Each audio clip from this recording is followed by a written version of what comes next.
Hey, Pardon My Take listeners, you can find every episode on Apple Podcasts and Spotify. Prime members can listen ad-free on Amazon Music. Today's special episode of Pardon My Take with Ryen Russillo and Mark Titus, Life Episode 2, is brought to you by our friends at Coors Light. If you want to relax, if you want to chill out, it's football season is now over, so it's time to chill out, sit on your couch, take a breath. Coors Light is the beer for you. Coors Light is cold lagered, cold filtered, cold packaged.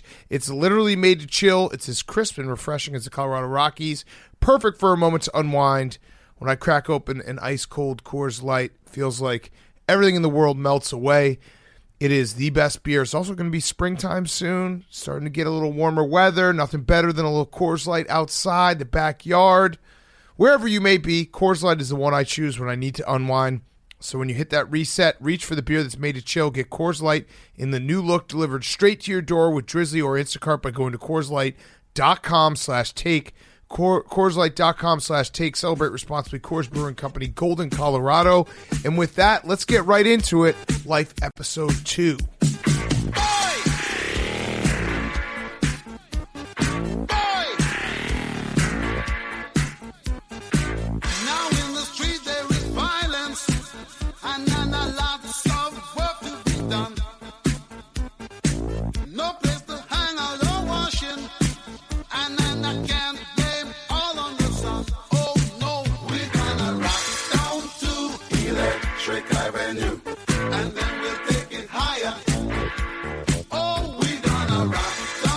It's Pardon My Take, presented by Barstool Sports. Okay. We are at Ryen Russillo's house. It is Ryen Russillo, Mark Titus, PFD, myself. Life Episode 2. The Afterlife. The Afterlife.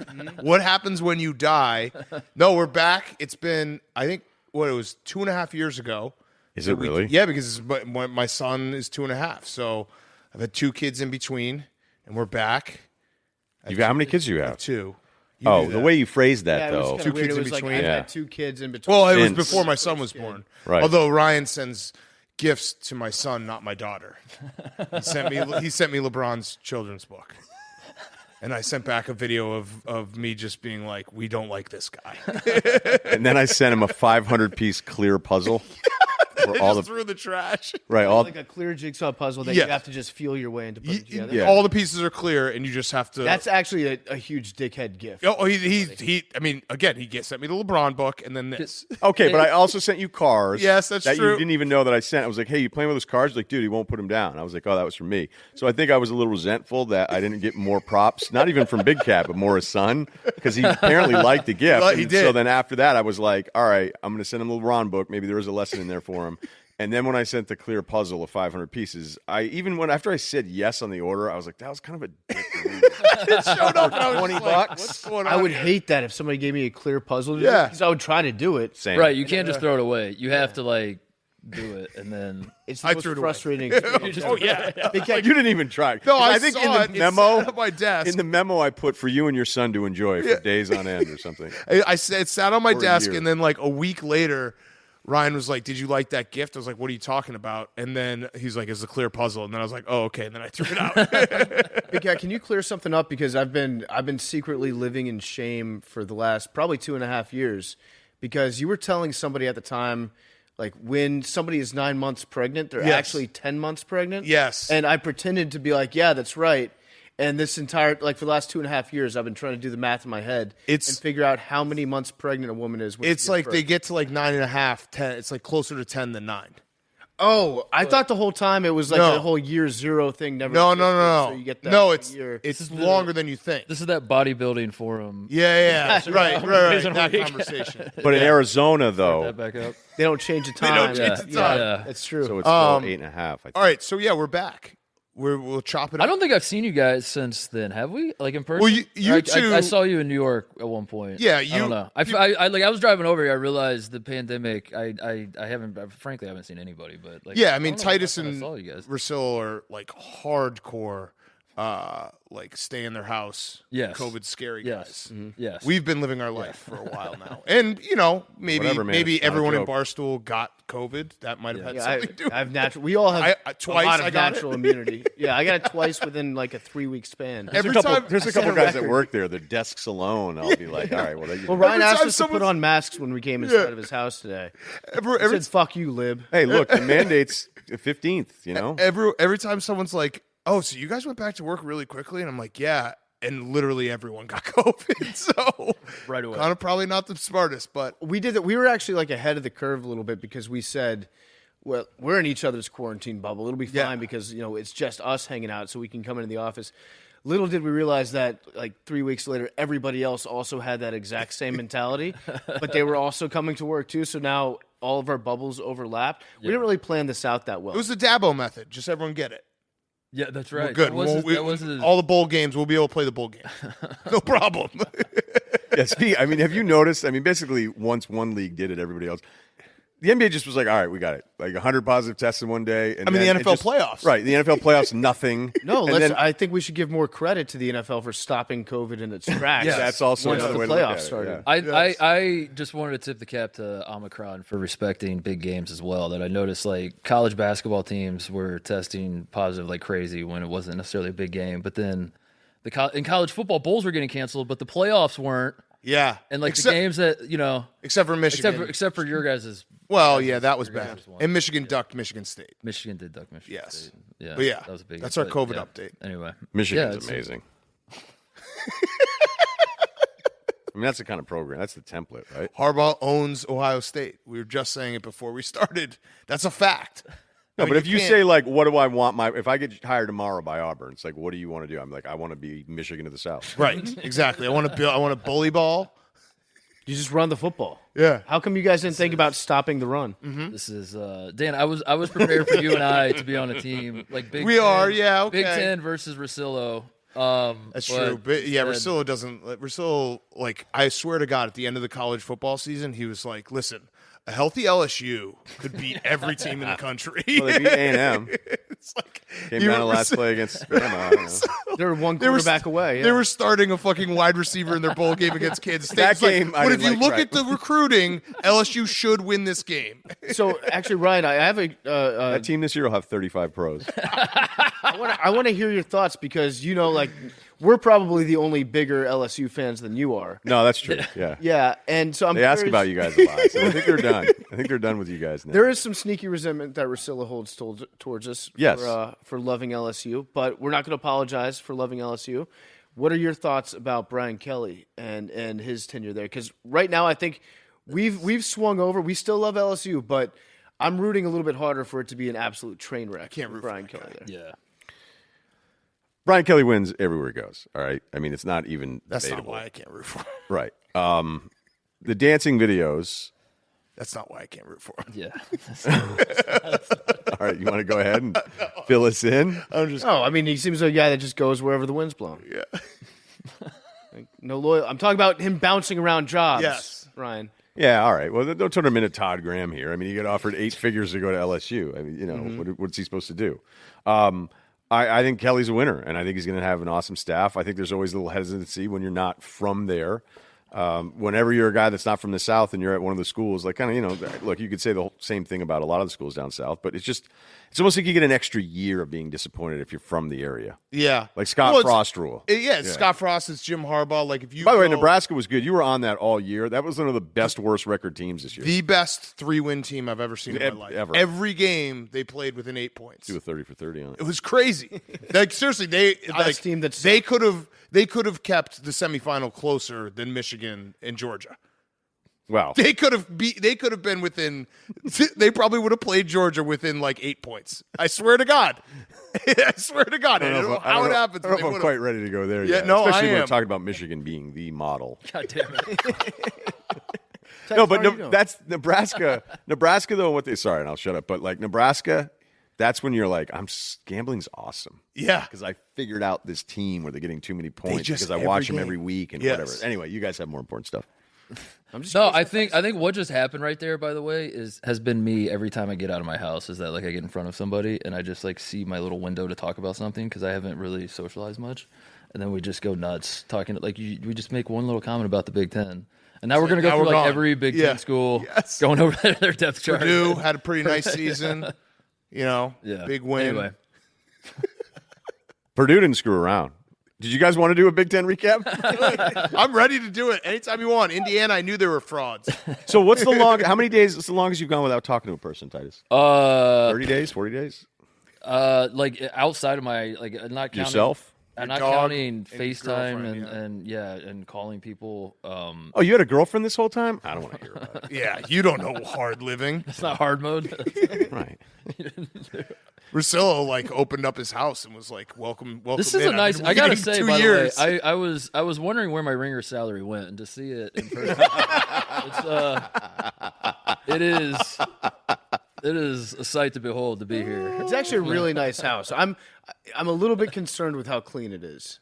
That to me is What if this isn't my house? Yeah, that would be great. That would make this actually does feel like an Airbnb that somebody set up ahead of time, with the exception of Ryan put up his storyboard from his latest screenplay, which he spent a long time working on. And we came in, we looked at it, and I was like, "Oh, you got a little 4-act screenplay over here." And I started reading the actual notes on it, and I didn't want to be rude, but I was like, "How the fuck does any of this make sense?" And then we came back upstairs later, and Ryan was like, "I thought you guys would take a closer look." And then we realized it was a joke with just a bunch of notes down from the world's worst movie in pre-production.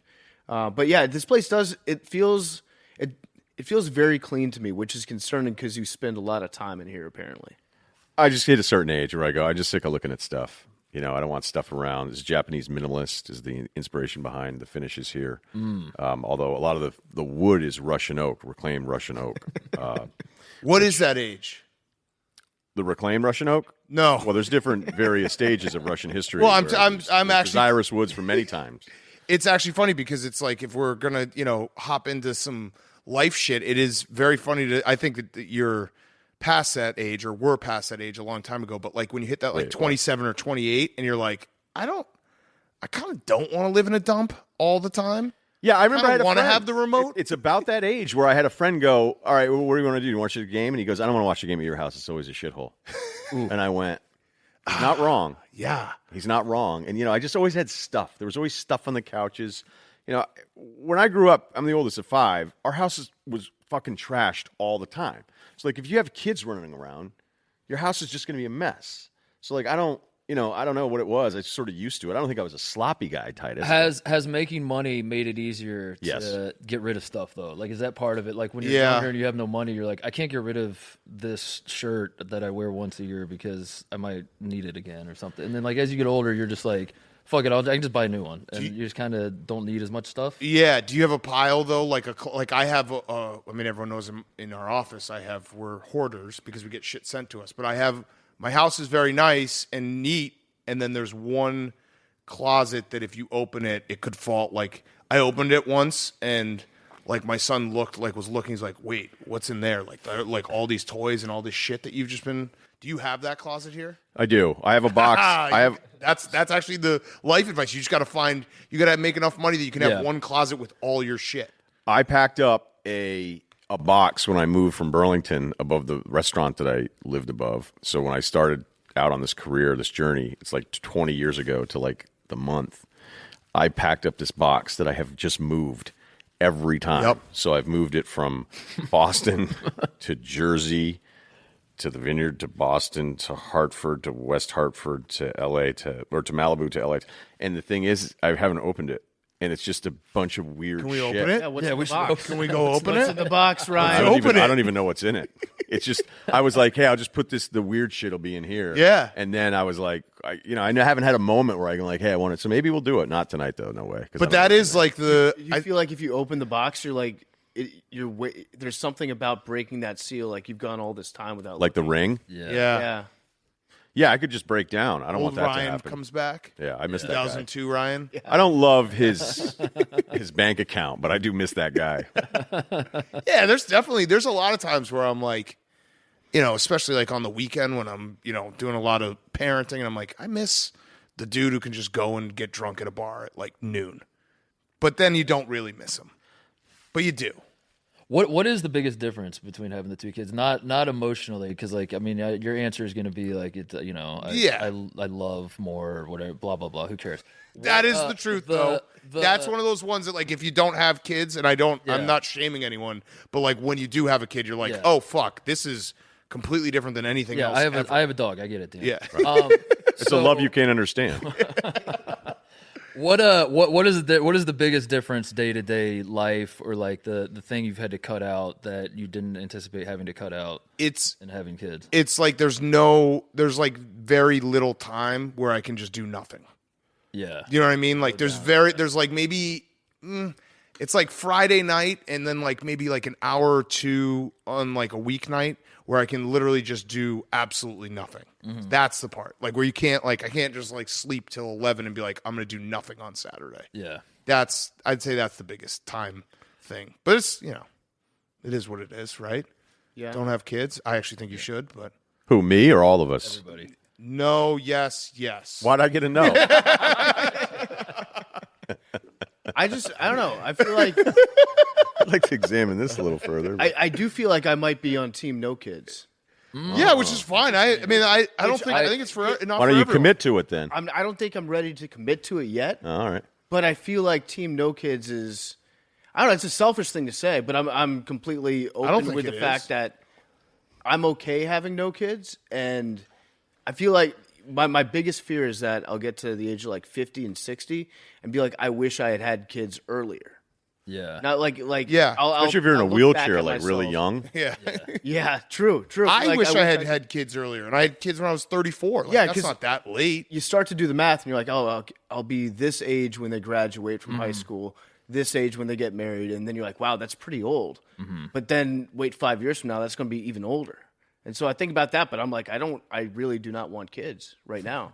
I mean, I don't think. I don't think you're ever ready, right? Like there's never a time when you say to yourself, or you're the one that's been through it. Yeah, I think there is a weird thing that like switched in my brain where I was for a very long time like, I don't want kids, and then like kind of right around like 33, 34, I was like, wait, I kind of do want kids. I mean, I definitely want kids. I know that I want kids at some point in my life. I think that's something I would like to do, but at no point, if you ask, like right now, even if I was happily married and whatever, I don't want kids right now. Right. I'm not going to want them next year either. Like every time you ask me, I'm going to be like, not now. I don't want to fuck up what I got going on right now. It did kind of switch in my brain where it was like one day it was like, no, I don't really want kids. And the next I was like, actually I kind of do. Yeah. And I also think that like the internet does a terrible, like it becomes like kind of cool to complain about your kids online. Yeah. And it's like, that's so lame. I don't like to do that because I think it's just lame. And also someday your kid's probably going to read it. And it's like I also like to start deleting. It's like when Russell Westbrook ends up on the Rockets. Yeah, right. To be totally honest, though, like it's fucking fun. Like it's actually like a ton of fun, and it's very different, and it's hard, but it's fun. So, if there was a mistake and there was a child on the way for me, I would be fuck yeah. I'd be like, okay, right. You realize you adapt very quickly. Yeah. Does that make us? I'm with you, PFT. That like, but does that make us cowardly that we don't have it in us to just like dive? No, I got cum. Prove it. We can't just like step up and be like, all right, let's take this challenge on. We have to like let the challenge accidentally approach us, and then we can handle it. It's interesting that you say that because I feel like that's how I've kind of stumbled into a lot of different things that I've done. I've like been forced into situations that I did not initially want to get into. Right. That I'm like, okay, let's do this and make the best of it, and then I'm always like really happy afterwards. Right. So maybe it does. Maybe it just takes like one night, one really strong swimmer, and that's it.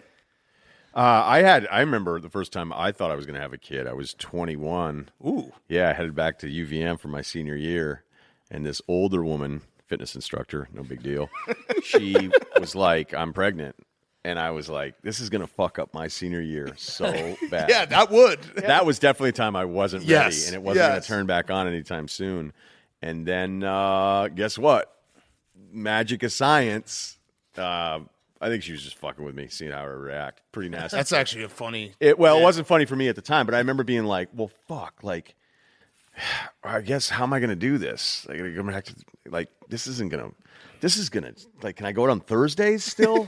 I'll cut off Wednesdays. Right. Like, will it be a custody thing? Because I'll definitely, like, not have 50-50. I'm 21 and in school, and, like, we have a dog, and there's 6 of us, so the kid can't probably stay with us that much. So, anyway, look, didn't happen, and here we are. So we should also acknowledge that we're having this serious conversation. Ryan's wearing shorts that are like 3-inch.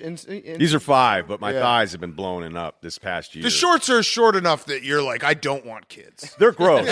I didn't mean to sit next to you guys like this. It is, but there's so much thigh right now. I mean, my thighs have definitely improved. I don't know if we're at PFT teardrop level, but we're getting there.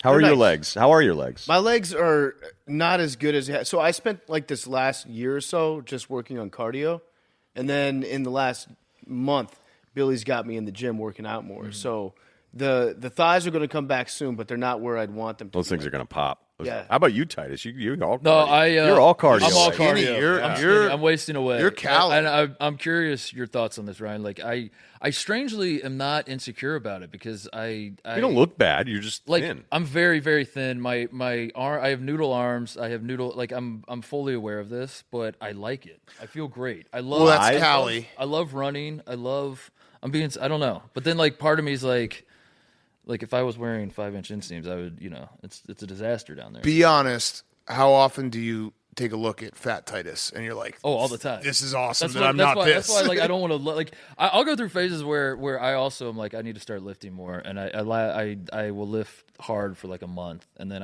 I look in the mirror and I'm like, oh, it's happening again. I'll I'm admit, getting bigger again.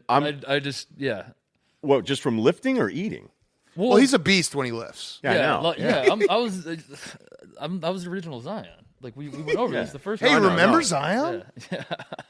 You remember him? Remember that guy? I think Russillo said that he was his 3rd best all time. No, I said he was my favorite single player to watch last season. Did set a record for points per 36. Yeah. Didn't know you were getting stats in this pod, but I got a few for you. What are his points per 36 this year? 0. But he hasn't played yet, so it's actually How much does he weigh? I don't know. So I don't know wait, right would now. you? Was it you who's? Or no, someone was like, yeah, Zion. Like people were saying he was 300. That's what some people were saying. And then like the Pelicans were correcting and being like, no, he's 280. It's like, but that's still they very said 270, big. but, yeah, it's like, but that's not good. No, I mean, what I've heard about Zion is a lot like Titus. Like you had to figure out a little later in life. Yes. Yeah. Yeah. So you're doing strictly cardio now? Did you? I do basically like I. Back to the point was like I if I put on like 3 pounds, I start freaking out and I get PTSD from when I was like fat, and so I wish I had that. I just go I stop lifting and I'm like I'm getting too big and I'm not even getting big. I just like freak out, so I just start running more. I like it. I like the life I have, but I also realize, I'm getting my ass kicked in any That's okay. It would be very, very funny, though, if you got really fat, like all-time fat, to the point where you could go show up at pickup games and just look like a schmuck. Yeah. And be the last one picked and then get out there and start wetting skis on them. Yeah. Are you playing at all? Pounds. I'm not. Where do you play? Up here. It's hit or miss for me. You got to come up. We'll figure it out. All right. Because I was asking Spencer Hawes is in the area. Yeah, and I was like, do you want to come play? And he's like, do you really want me to come play with you guys? I'm like, I think he's like only still 30 and he's 6'10". Yeah. It's crazy too. Like Mark, because you played with those guys, but like the pickup game I play in, there's this one guy who played in Europe, and it's like he just dunks on everyone. Yeah, it's like not fun. My problem, it's like, dude, what are you doing? My problem with pickup is, I'm at the perfect level where I can't enjoy it no matter what. Like I'm better than everyone for the most part, but I'm not so good that I can do that where I could just like go out and dominate everybody. Like he doesn't try and he just wins. But I'm good enough to where I get frustrated when no one if no one knows how to play. People are moving lose without my the ball. About like Yeah. like are you still just like and like calling out screens and shit like that? I'll go nuts. But that's fair. But the flip side of that, nail. Usually, like people that are in that position are then so good where they can just dominate, and I'm not good enough to But do you still light it up? Like how can you just not play for 6 months and go out and just reign? My that good of a ball shooter, handling right? will go. Ball handling's My the first ball thing to go. handling is terrible. Right.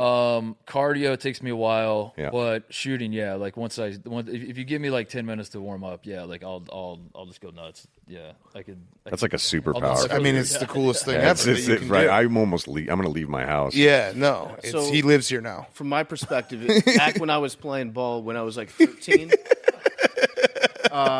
if I was shooting and my shot would hit like the left side of the rim, I would just compensate and start to aim for the right side of the rim the entire time. Like a sniper. Yeah. So if you, it's like I'm playing the wind indoors. Like something's off about my shot today. Yeah. I'm missing all of them to the left.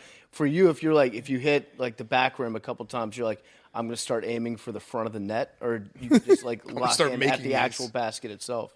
Yeah, I don't know. You just don't do that anymore. I don't know. It's hard to describe. Like you just adjust. I Just a don't know. feel. I don't know. Yeah, it's just a feel thing. It's all. Whenever I try to talk about it, it's like, well, you didn't play in any games anybody ever cared about. I'm like, yeah, but I still do understand. Like my whole point about Steph is he's the greatest shooter because every single calibration of the release is like he's dialed it in that much. So if it's a floater and he has this amount of momentum going forward, then it's calibrated off of his hands. If his legs are strong, it's less out of his hands. If his legs are weak, he gives it more. And it's like. Obviously, Titus knows what I'm talking about, Exactly, but yeah. no one ever wants to listen to me talk about it, even though it's like, well, I have also shot a basketball. I don't know how many fucking times because it's probably the only thing I really enjoy. It's like, I mean, it's like watching Ray Allen. Like when you watch Ray Allen, it's every single time is the exact same time, and it's insane to watch because you're like, how does he do it every single time exactly the same? You know what's crazy about Ray Allen though, and I remember because I was working with the Celtics at the time. He came in and said I tweaked it a little. He told Donnie Marshall, who was his boy from UConn, Yeah. who was the co-host of the show that we were on. We were doing, pre-half, post. Hank knows. And he was like, Ray fucked with his release. And I'm like, come on, Ray, like what? And he showed, and he was like, he had this little like final little like thing at the top of the release, and it was even better because Ray was like, hey, I tweaked it a little, like a golf swing. That's he goes, wait until insane. I see it now. So it actually, your point is for the most part accurate. Just if there are any huge Ray Allen fans, I Yeah, didn't they're want you to like, get in oh, trouble. Big Cat doesn't know what he's talking about. Ryan, Yeah, you're I got it. old. How come people didn't shoot 3-pointers in the 90s? It was you thought you needed to run everything through the post. Honestly, this isn't really that different than. I mean, Al Jefferson, I think, got 20 post touches a game in the NBA for a season not 10 years ago. So I think, much like the shot clock, where they were like, enough of this, we need a shot clock because guys are just icing the ball the entire time. Mike in years bringing a shot clock. I think you should get rid of the three. Oh, Really? I love that. Let's I know. Oh, here we go. That's the take I was waiting for. So, and do what? Get a 4? 4.9. Yeah. Yeah. 4. I will It's say, hard to be psyched to be like, now I don't have to cross half court as much. It's very frustrating that everybody can shoot now. Like when I was my generation, which I'm like Steph's age and Durant's age. Like when I was playing basketball, I was a specialty. I was like the reason I was on I had value to like my AAU team that I was on. I was the shooter on the team. Like everyone kind of had their own little role. Now, like if our AAU team was coming up, Greg Oden would be jab stepping and shooting threes, Yes. and they would have no purpose for me. I would. Joe zero Harris purpose. got paid. Yeah, but Joe can do a lot of stuff. No offense. Our Playoffs? No, but he could still. I was kidding. Go ahead. 3-point specialists are dying, is what I'm saying. I'm worried. I'm worried about the 3-point specialists when you have guys like freaking Paolo, like all the guys in the Jabari Smith and Paolo and Chet Holmgren. You got guys that are that big that are now. Yeah, that's stupid how it's good stupid. they are. How do we fix that? What about guys? No, look, the shot making, that's what was always so stupid about these arguments. Like, it's just so weird that we had a collection of like 20 guys that played in the same era just simultaneously shitting on every guy that played now. Like, it was just the strangest Right. thing. Like, humans have evolved in every single way, except we're supposed to believe that basketball players are going in the opposite direction because the shot making alone is crazy. But the line, like, there's nights where I watch games, like, oh, cool, you guys are going to take 60 plus threes Right. combined, and Right. it's just like, you're not even doing anything. Right. So, not to say that like cuts and elbow cuts and pinch post and all of this stuff or double post, like people would actually have two guys on the lower blocks and set up their offense Well, that and way. that I mean, was- it's crazy. That's also why the Warriors were so much fun because it wasn't. Everyone thought it was just threes, but there was Wasn't. a lot They of were- other stuff, and they also had two of the best 3-point shooters of all time. And that whole run, they were, if they weren't first in defense, they were second or third. And then the final year when they lost, everybody got hurt in 19, they had slipped a little bit. But it's just become an NBA pod. I know. There was a Wizards coach who went into the stands tonight. Yeah? Yeah. For what? Some guy was talking shit to him. You know how DC is. And he just turned around. He had it. He almost went like Steven Jackson, but I think Montrezl Harrell grabbed him and brought him to the back, so it didn't get ugly. I'm just shocked that there was a fan in the stands in DC to go. What age? Passionate. Who's passionate about it? I'm passionately apathetic about the Wizards. I will not ever care about. I can guarantee you, I will not waste a second of my time worrying about the Washington Wizards. Well, a better question though. What age should you stop saying "fuck you, loser" to pro athletes while you're in a game? Good. That's a good life advice. Yeah. Like, at what age should you take a step back? I think it's not. I think you don't lose it. I think you just internalize it better. Like there was the UNC Louisville game last week where it was very much rigged, and I had Louisville, and I got very angry, and I thought in my head, I wonder what this ref's name is. Like, I'd like to find out. And they're like, you know what? No. You're an adult.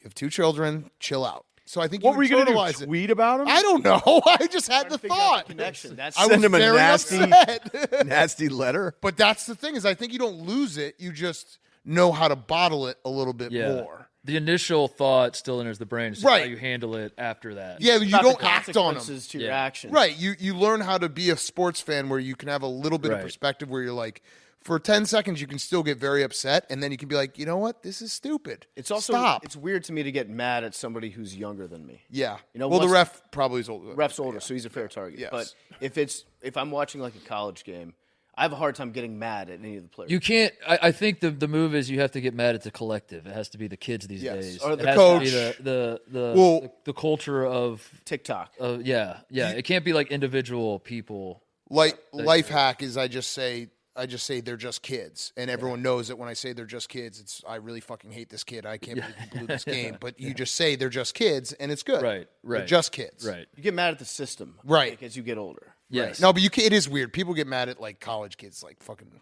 You can't get mad at college. Have you ever sent anything to a recruit that turned down Wisconsin? I did slide into Caleb Williams' DMs. Well, I did. I mean, what do you want me to say? I did. Did he respond to you? No, he didn't. He didn't. How And you long DM'd after you DM'd him did he commit to USC? It was about a week and a half. all right. Yeah. No, I was like, right. and I had some conversations with some people at Wisconsin. And I was like, listen, if you know his people, like, tell him, like, we'll make a T-shirt and we'll sell it, and it will be sick. Wait, so there's a question. Who would have made more in the NIL, Titus or PFT? That's a good question. Well, probably Titus, because you'd be like, I'm not good at sports. Yeah, Titus would have cleaned up, dude. You would have cleaned up. You You, would've you had cleaned you had up. all this Really, like, character. His T-shirts. Yeah, pioneer. He would have made a T-shirt with. That was the Barstool. Katie Nolan T-shirt Yeah. that you wore. Yeah. Yeah. Yes. Yeah. You would have made a T-shirt with Barstool, and you would have sold. Like, we made a hat with Wisconsin safety that sold like I think it was like 15 or 20,000. Oh, that's awesome. I'm happy for him. Like so happy. $15,000 or $20,000 he made. Oh, I was Yeah, gonna no, say, no. Did But we like go we- out in LA seeing this guy's hat on? But those are like, you would have I sold absolutely when cleaned when up. I was in school. He would have. Yes. We made Club Chill shirts. We took the Run DMC logo and made the shirts. My buddy was like screwing around with graphic design, and so his idea was like we're just gonna parody like iconic logos. So we started with Run DMC because it's the easiest one. It's red bars and then letters. And then he just bailed on it. So that's why that became like the logo. Is 'cause Yeah. he's like I'm gonna make a bunch, and he had all these ideas. He did one. He quit. So that kind of became Sounds like every college kid. Yes. Like, this is going to so be that sick. the Run Zuckerberg DMC over here. I had a buddy who made like probably about $5,000 off of just fuck Ohio State shirts. I When we played Ohio State. We sold those shirts, Dan. I think it was 55,000. I couldn't keep it all. Yeah. I made my senior year at Ohio State. I made $55,000 that I had to donate to charity. That was part of the deal.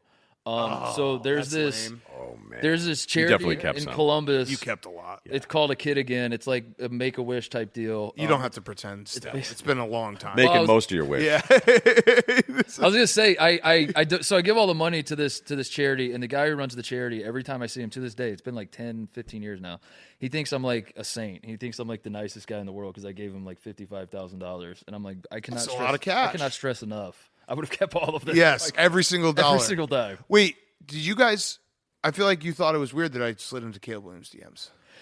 No, because you DM a lot of big heavy hitters. Like, why wouldn't I? I just wanted to let him know. I think it's Gave out fucking the weird. Double sigh right there. Yeah. And then Yeah. go, Yeah. no. All right. It's a yes. It's a So is dangerous this precedent. weird? It's a dangerous precedent. It's To me, it's like, I don't know. If I can even change your mind by 1%, why wouldn't I try? What was your pitch? I was like, hey, dude, like we could, if you ever wanted to make merch, we with my push, and I was like, you come on our podcast. Right. Also, Madison is awesome.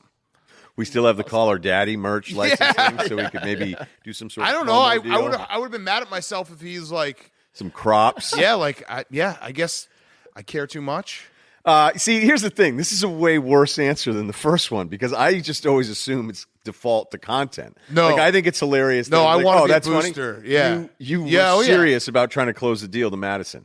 If I'm very realistic. I don't think Wisconsin will ever win a national title in basketball or football. So if I could ever get... That's ridiculous to say in basketball. You're on the cusp of it. Like, it can happen. Yeah, and then Coach K fucking cheated. All right, but what I'm saying is that, like, when you're, like, to rule people out or rule teams or players, like, I don't like when somebody says, oh, this person's never going to win anything. No, That's the easiest thing to say because the math is in your favor that your point is going to be right. But when you're on the cusp of something, like, look how bad Auburn is right now. They played for 2 national titles in almost a decade plus. It doesn't, what is this rant about again? Anyway, the point is, but that's that you Auburn. can't say never. You can't say never about Wisconsin basketball. I can say never if I don't try to get myself in the game here. All right, I see what you're doing. I would love to be a booster. I would love to be a booster. When do you become a booster? I would drop bags if I could. I don't know how. yeah. I think Dockers come into play. Yeah. If you got the cell phone on the belt on the outside of your pants, Yeah. you're a booster. You got to just take a bunch of like meetings in fucking hotels. I hear what Shake some you're hands. saying that if you could affect it Even a little a half bit, a percent. but it's just We I don't should know. be asking this guy about boosters. I'm saying this as I a guess guy it's though. weird. I'm saying this as a guy. I don't DM anybody. Like I think like texting anybody is wrong. Yeah, you are. I mean, you're a little I'm antisocial. like no like one that, wants to hear from me at all. So maybe I'm not the guy. To which is very wrong. yeah. So I couldn't imagine doing that, but you're different. You do, to your credit, you do slide into DMs a lot of different Do you people. still DM with Durant? That's probably is that the most famous person you DM with? I've given up DMing with him. Yeah, because he just I don't know. I don't know. It feels like there's more on this.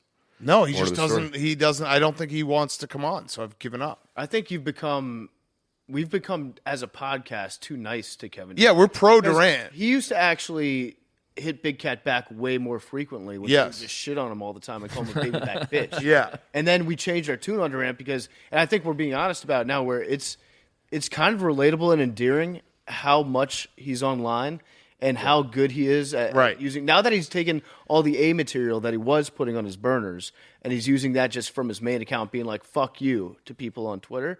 Now we kind of like him. I also think like I think that people not replying on Twitter is weirder than people replying at this point. Like when I reply to someone, they're like, "Oh, you're triggered." It's like I'm on here. Like, why wouldn't I engage? I think it's weird for people to just tweet into the void and never respond to anyone. What? You think that's weird too?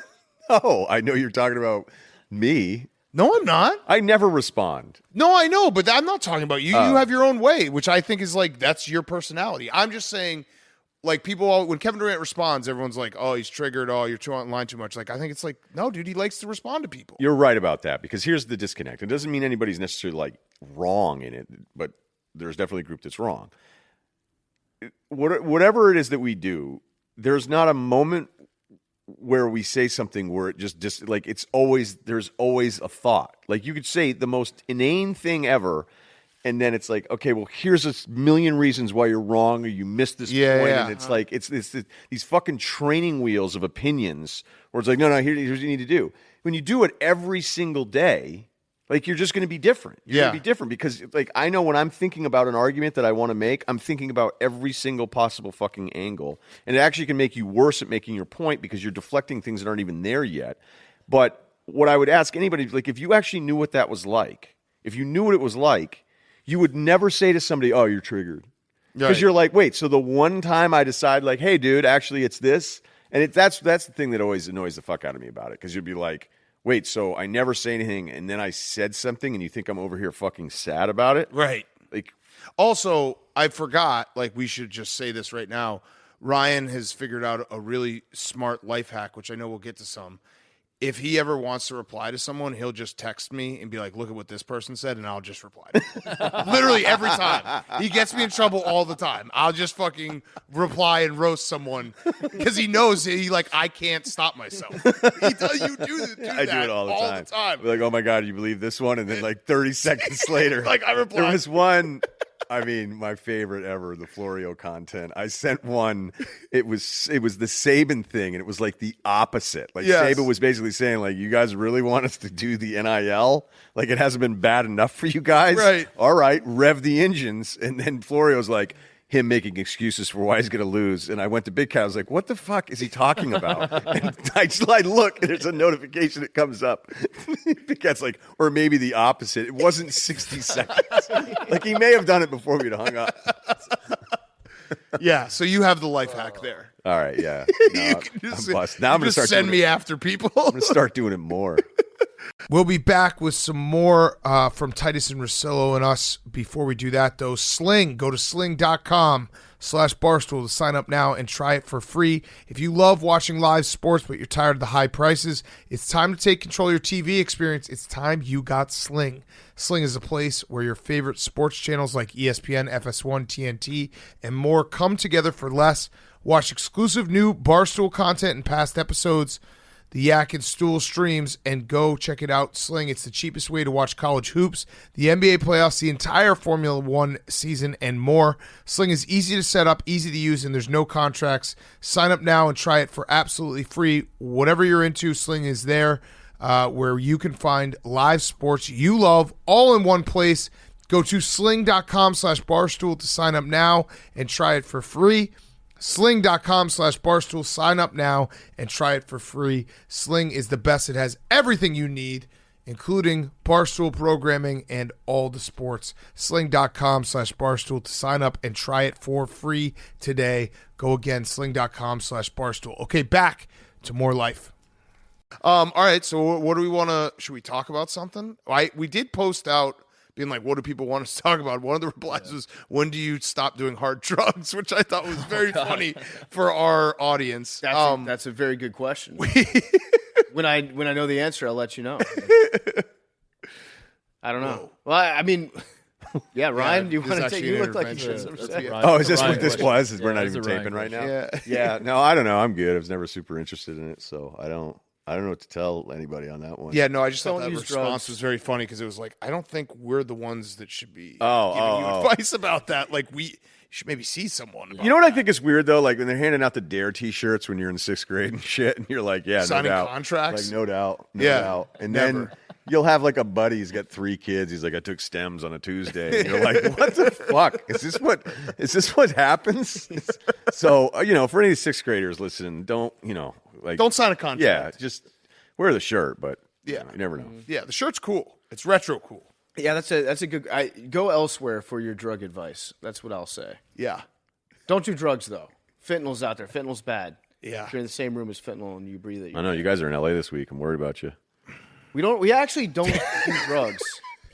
I got this label as being the drug guy on the podcast. I wonder why. Long hair. It was probably after you did ecstasy in Hong Kong. It was MDMA, and it was a form of protest. I think it was exactly after that. It was a form of protest against the CCP that was trying to exert foreign influence and violate that video. Hong Kong's sovereignty. How that didn't win an Emmy. I've watched that video with you and Donnie more than 10, maybe less than 20 times. It's unbelievable. Hey, Donnie. Yeah, Donnie, I got to be honest with you. Hey, Donnie, I got to be honest with you, man. I was on a different planet. Were you having fun? It looked like it, right? I don't know. It looked like I was having fun in retrospect, but all I remember during the actual feelings of the MDMA was I was just like seeing stars everywhere, and then I would panic every like 30 seconds because I didn't know where my people were, and they were all next to me at the same time. It was fun to do one time. I'll never do it again. I don't think I'm ever going to take MDMA again. It was one and done for me. There we go. So that's your drug talk. I also felt like save some lives in the circumstance. I wanted to do it then because I was in a foreign country. So my brain told me, "Oh, you're overseas. People do drugs overseas. It's like you're basically on vacation from laws." So I'll be fine. I thought I was in Amsterdam pretty much. Turns out that the drug laws in Hong Kong are way more strict and severe than they are in the United States. So that was a mistake on my part, but you live and you learn. I will never do ecstasy in Hong Kong again. Yeah, I mean, imagine seeing PFT in an episode of one of those Nat Geo shows. Oh, Locked Up Abroad. I love those shows. What does it say about me that I love watching shows where people are in like really bad trouble? Because you've avoided it. I have a buddy who's been arrested. I think he had a DUI in every state in New England, and anytime cops would come on, he'd freak out. He'd like change the channel. We were just laughing about it the other day. Like, he couldn't watch cops. Like, if it were on, we were counting out our tips and would come on at like 3 a.m. He would just go over and go, like, just matter of fact. He couldn't handle the fucking flashing lights. He'd freak out. Can't do it. All right, so we do have Hank. So this is going to air right before he has to give the speech. But he's giving his first best man speech ever next weekend at his brother's wedding. So he asked for some advice, and I think we've all done it at least once, a couple times. Ryan, a couple times. Done it, yeah. Yeah, I've not. you have not. Really? Wow. I've not. I've And helped. everybody I've says, I helped don't have any other friends. people. Ooh, I've done a few. I've helped other people prepare for it. I'm usually just like the guy that's in the wedding party that is just kind of there. Like, I'll help. I'll pitch in for stuff if they're planning something, but I've never had the response. I do have a brother who got married last year, but it was during COVID, so I was going to be the best man then. He had just like a small, essentially like a courthouse ceremony of the two of them to get it over with and done. So I've never had the opportunity to give the speech, but I did start to write the speech for it. Oh, by the way, you brought up a point. I've said it a million times, but it needs to be repeated. The best friend zone you can be in is getting invited to the bachelor party, but not being in the wedding party. It's a tough window to best fit in, spot. But yeah. I've told friends I don't even like. They'll be like, "Do you want to be in the wedding party?" I'm like, "Not really," because it's like a shitload of pictures and stuff. Pictures, a lot of pictures. Talks, Rehearsal all that dinner, stuff. though, can be great. But you can kind of get invited to the rehearsal dinner even if you're not in the wedding party. I've done that. Yeah, like there's that zone where it's like if you can be like the 7th guy on a friend's depth chart, it's a great spot to be in. I was a first alternate for the wedding. Pro Bowl? Yeah, they make you an usher. That's the best. No, it was kind of crazy because I went into this weekend like, okay, this is gonna be great. I'm gonna be there. I'm best friends with a lot of people that are in the party. Going to be an awesome wedding. Then one of the groomsmen breaks his ankle and his fibula the night before It's a good thing they had an alternate. at the rehearsal, and then so I'm sweating because I'm like, wait, am I going to get the call to the show tomorrow? Is that going to be me? And then my buddy was like, I can do it, and he ended up just like he was on crutches going down the What a aisle dick. with like a broken face and all this shit going down the aisle. Like, I can still do this for my friend. Yeah. It was great. Oh man. But that's the spot though. If you can be invited to the bachelor party but not have to be in the wedding party. What Hank, what is the perception? What is your perception amongst the? I guess you don't have a microphone, but like when I gave mine, I subverted expectations, which is like everyone in my family thinks I'm super famous because like I have a blue check mark on Twitter or whatever. So like my family, they Had a good run. there was like hype around the speech. They're like, Mark does this for a living. I'm sure the speech is going to be great. I'm sure I can't wait to hear his jokes, all that kind of stuff. And then I just kind of kept it straight and just said like nice things about my brother and kept it moving. And Who I saved his life. Yeah, you did save his life. I saved his life. I really saved Mark's brother's life. So like what is the expectation, Hank? I do think there is like a expectation for me to put on a show. I'm definitely like the outgoing one. Yeah. Always got in trouble and stuff. I feel like there will be some expectations similar to you where my family's expecting a show. So Wait a minute. Can I just a show? They're like, Show. they're This is a magic show. they're like, oh, should like, do a magic like, trick. This speech is coming, like something's coming. No, I know All right. that's All right. yeah, no, All right. similar spot that Okay, you've been like, in. Yeah. The reverse is my brother's very shy, like a little more guarded. If it was reverse, I don't think they would be expecting a crazy speech. Yes. No, Hank, you like you have a job, you have a lifestyle that you're in front of a camera sometimes and talking to microphones and stuff. So I think people go to a ton of weddings and you see people get up there that are nervous. So anytime it's a situation where you know someone might not be nervous to publicly speak, you're like, oh, thank God, this is not going to be the worst fucking speech I've ever heard. Yes. So then it kind of sets the expectation high. Yes, people are expecting it. Yeah, no, you're absolutely right. I have a couple high level thoughts, and you guys can go off of it. But I already told Hank, I think you have to keep it like 5 minutes or less. Yeah, I think anyone who goes longer than that is people don't. You mean every woman? Yeah, well, I didn't say that you did. Yes. I did say though to Hank, I was like, make sure look, you go science, after the science backs it up. Well, that's true. What Ryan just said. You got to remember that you're not the star of the show. You got to remember that the stars of this show are actually the bride's dad, and then her maid of honor. They're going to go super long. Yeah, you're probably going to go on after the maid of honor. Your job is like people at that point are looking around like, when can I go back to the bar? Yeah, it's 3 to 5 minutes. The biggest thing though, you can't have notes. Yeah, I think you have to notes. speak from. I think the notes Hank make just you got freaked out. But hold on. the guy who goes up with, I've seen some really bad ones. Think how nervous people are. They're They're not as seasoned as you are. There's one friend that's listening right now that's going to know exactly. I'm talking about his wedding, but he brought like cue cards, and he forgot to mention the bride, which you can't. You have to mention the bride. Have to. But I think no notes is the way to go. I think you have to prepare notes and then don't use them. Correct. Yeah. Correct. But you have to. You can't. Yes. The worst thing you could possibly do is be the wing it guy. No, you can't be the wing it guy. And that is an absolute disaster. So, but it's like prepare the speech, but then don't. If you're up there reading notes, yeah, you lose already because everyone's like, wait, you need notes for this? Like you got to be. Yeah. It's got to be because people will be like, oh wow, you really spoke from the heart. It's like, well, I did practice it, but yeah, you're right. I think it's a pretty simple formula for the most part. Yeah, Hank, go on. Well, so is there a formula of like, old anecdote from when we were kids? Yes. Things he taught me. Yeah. Yes. Bride. He's a better person than me. That's usually a good one to be like, like I've always looked up to him. Yes. Yeah. And Had then a bride. weird phase, but he's out of it. Yeah. No. So. Don't do the one thing you can screw up, and a lot of people do it, is they do like the bride add-on at the end. They're like, everything I said about you, like, and it's your wife too. Like, you got to have a story about the bride. Yeah, the way to get around that is you find the things about your brother that you appreciate about him that you don't have. And then you can say, like, this is what I've always looked up to him for. And then at the end, then also include one story about a time he got into trouble. And then everybody will laugh at that. And then not too much trouble. Yeah, exactly. You have to be careful with that one. you have to edit it a little bit. Yeah. You can't be like, oh, remember that time that he got busted with that hooker in Acapulco? Yes. Yeah. No, you got to be like, you remember that time where we were on a road trip together or something like that, and you made the best play. Like, joke around a little bit about stuff, but don't make it too serious. And then at the end, say something about how she's so much better than he is. Yeah. Because that gets a laugh too, where it's like, I always thought that you'd marry well, but I had no idea that you would outkick your coverage by this far.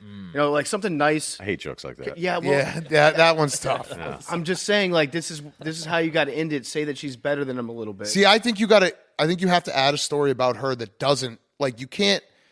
The mistake you can make is like you say a whole speech, you do 4.5 minutes, and in the last 10 seconds you're like, oh, and also it goes for her. You have to have a story about her. What do you say, Ryan? Did he ever tell you a story about meeting her? There's got to be something in there about that he met her. There had to be a moment that he shared with you about how he cared for her. Or just make it up. That's what I did for my brother. I also have a total zag because you said you wanted to give him a show and that your brother's quiet. Ooh, I like this. It's a dying art, ventriloquists. Yes. And you bring one out, and you say it's your brother, and you talk to him and ask him questions and tell stories. And because he's shy, you don't even have to be good at it because he doesn't want to talk. He's in front of all these people. And that's how you play it off. You give your speech through a ventriloquist dummy that you're not even using because your brother's shy. Just sock puppet. I got another one for you, Hank, that could bring the house down because your close personal friend, Tom Brady, has some time on his hands. Get him to give him a message. Play that. I do those for free, by the way. You do? On Russillo will do it for him. Yeah, that's probably going to bum people out. But like when somebody asks me, I've been getting weird with them. Like somebody will ask me for a video on Instagram and be like, hey, so-and-so's whatever. And like the last one I did, I was like, I was DMing Julie for about 6 months and I knew, and then I don't even know who the person is. So I don't know how they're going over right now. But yeah, I did something, dude, when my brother was like, hey, I'm having a kid. And I remember the story I told was I was like, oh no. Like, and then he was like, no, I'm so happy to have my own family. And so that was the pivot. I also did a little icebreaker. It's not the most original thing. I was like, I just want for the next 45 minutes or so, take you on a journey of love.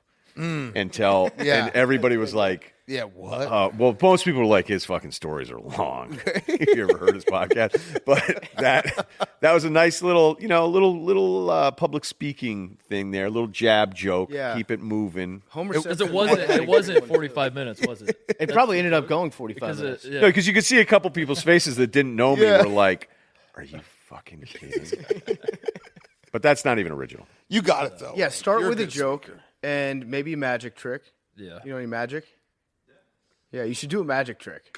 Do a card trick, and nobody can see pencil the in card. the nose. Yes, a flaming wallet. Hey, what's going on? I think Hank is left more confused by all this. He looks terrible. Keep it short, no notes. Make sure you don't just add on the bride as an afterthought. Those are my big things. You can also just plagiarize, which would be very easy to do. And it's not even really plagiarism if you look up an old wedding toast and it's written down as like an old wedding. You can be like, here's to Didn't honor. Russell Wilson do that with a Valentine? Oh no, that was the greatest for Valentine's. Yes. He wrote I think it was a tweet and an Instagram post. Yeah. To his wife. Because as we were talking about this, I was going to tell Hank, just watch him talk and do the opposite. And now I realized that he actually did. He Googled how to describe a beautiful woman. Yeah.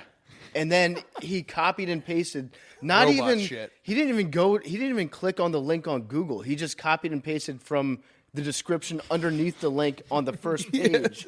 And then he pasted that onto Twitter, and that's perfect. Actually, that's the best. That's the most complete Russell Wilson move of all time. Yes. Yeah, Hank, just take somebody's old an old wedding toast. That'll kill about 45 seconds. You got this. This episode of Life is being brought to you by Roman. We love Roman. We love Roman swipes. You can go to GetRoman.com/take to get your first month of swipes for just $5 when you choose a monthly plan. A lot of guys out there have tried different ways to last longer in bed, but thinking about baseball doesn't always work. That's why the people over at Roman, an online men's health company, are changing the game with Roman swipes. It's the secret to longer-lasting sex. Roman swipes are a clinically proven way to last longer in bed. They're effective, they're easy to use, and they're fast-acting, but they don't require a prescription. Roman can ship swipes to you in discreet, unmarked packaging, and each swipes packet is small enough to hide in your wallet for whenever you need it. They're super easy to use. You just take the swipes out of the packet, you swipe it on, let it dry, and you're good to go. That's it. So go to GetRoman.com/take. Get your first month of swipes for just $5.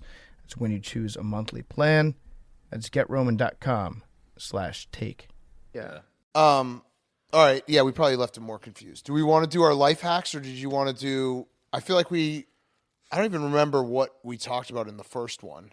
We did kind of what you to wish. a younger self. Yeah, right? yeah. Right. It was like has anything changed? Players Tribune podcast. What has changed between the? Can I start with that? Maybe what?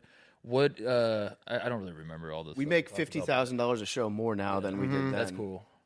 What do you feel? I don't donate it. In the last few years, Dan, obviously you having kids, you've probably undertaken the biggest change out of anyone here. But do we feel different from last? Have we learned anything? Where it's I said this on the last show, but actually now that because I texted you guys this today that it always trips me out that whenever I go back and look at something, if something I wrote a year ago or 2 years ago or 4 years ago, or the time hop thing that's on Facebook and every time you see what you put on Twitter or Facebook or whatever 5 years ago, you're like, that guy's a fucking loser. Right. I was a loser. I could do that with 6 months.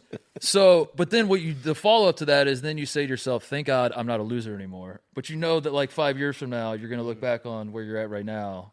So I guess as you think back on that part of your life, is there anything that's fundamentally different that you're I used to think this, or I don't know. Maybe not. Maybe the answer is no. I don't know. I do think that and maybe this is, it's probably not COVID. It's probably just getting a little bit older. But there's definitely been more moments where I'm I kind of just hate the internet. Do you know what I mean? Where it's I really just, I wish I could just walk away from all of it. And that might just be having kids too. I don't know. But it's definitely, it's gotten less fun to be online at times. And it's I think of the times when I'm having the most fun online, it's strictly sports or strictly not taking nothing really seriously, and then it's just everything else is kind of a bummer. Yeah.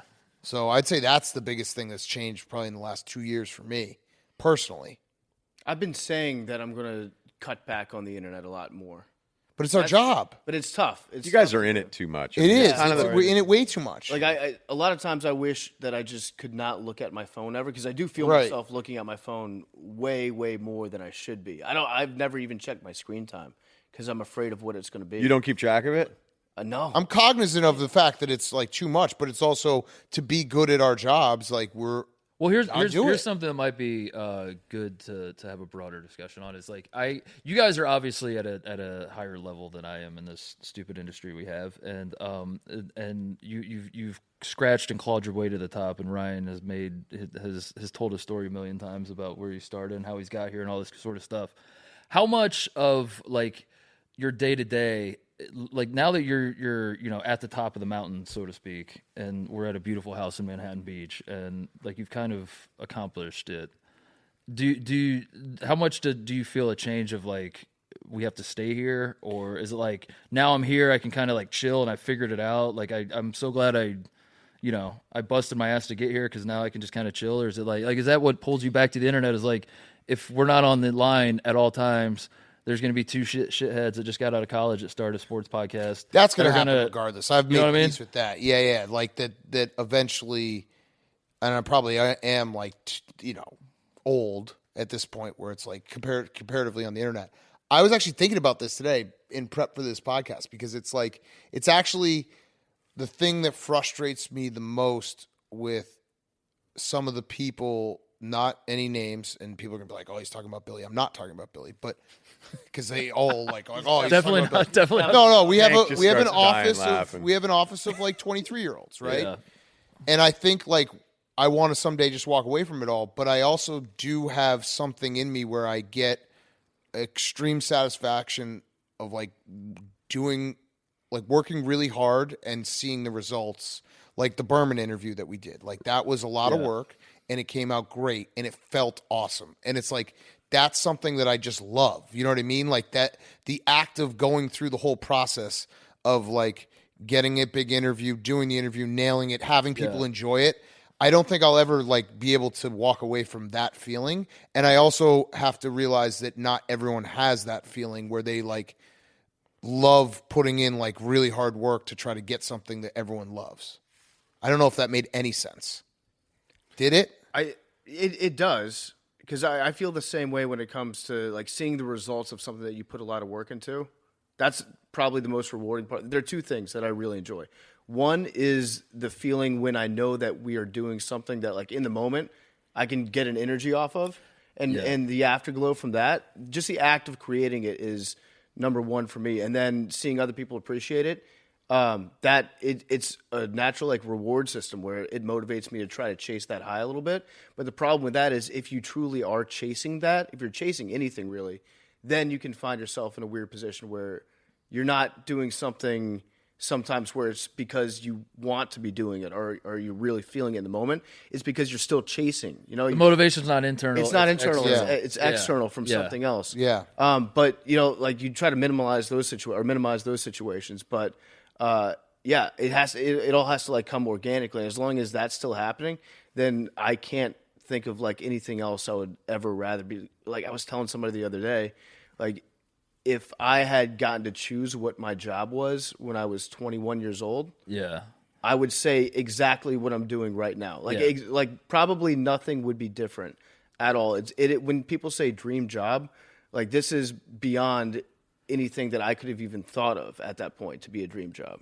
Yeah. What are you going to say, Ryan? I'm not going to rest until I beat you two idiots. Well, that's the thing is like there will be young people that come along. What Big Cat just said though, like that's the scary thing is like and I mean this because you guys know how much I like you. Your run's insane.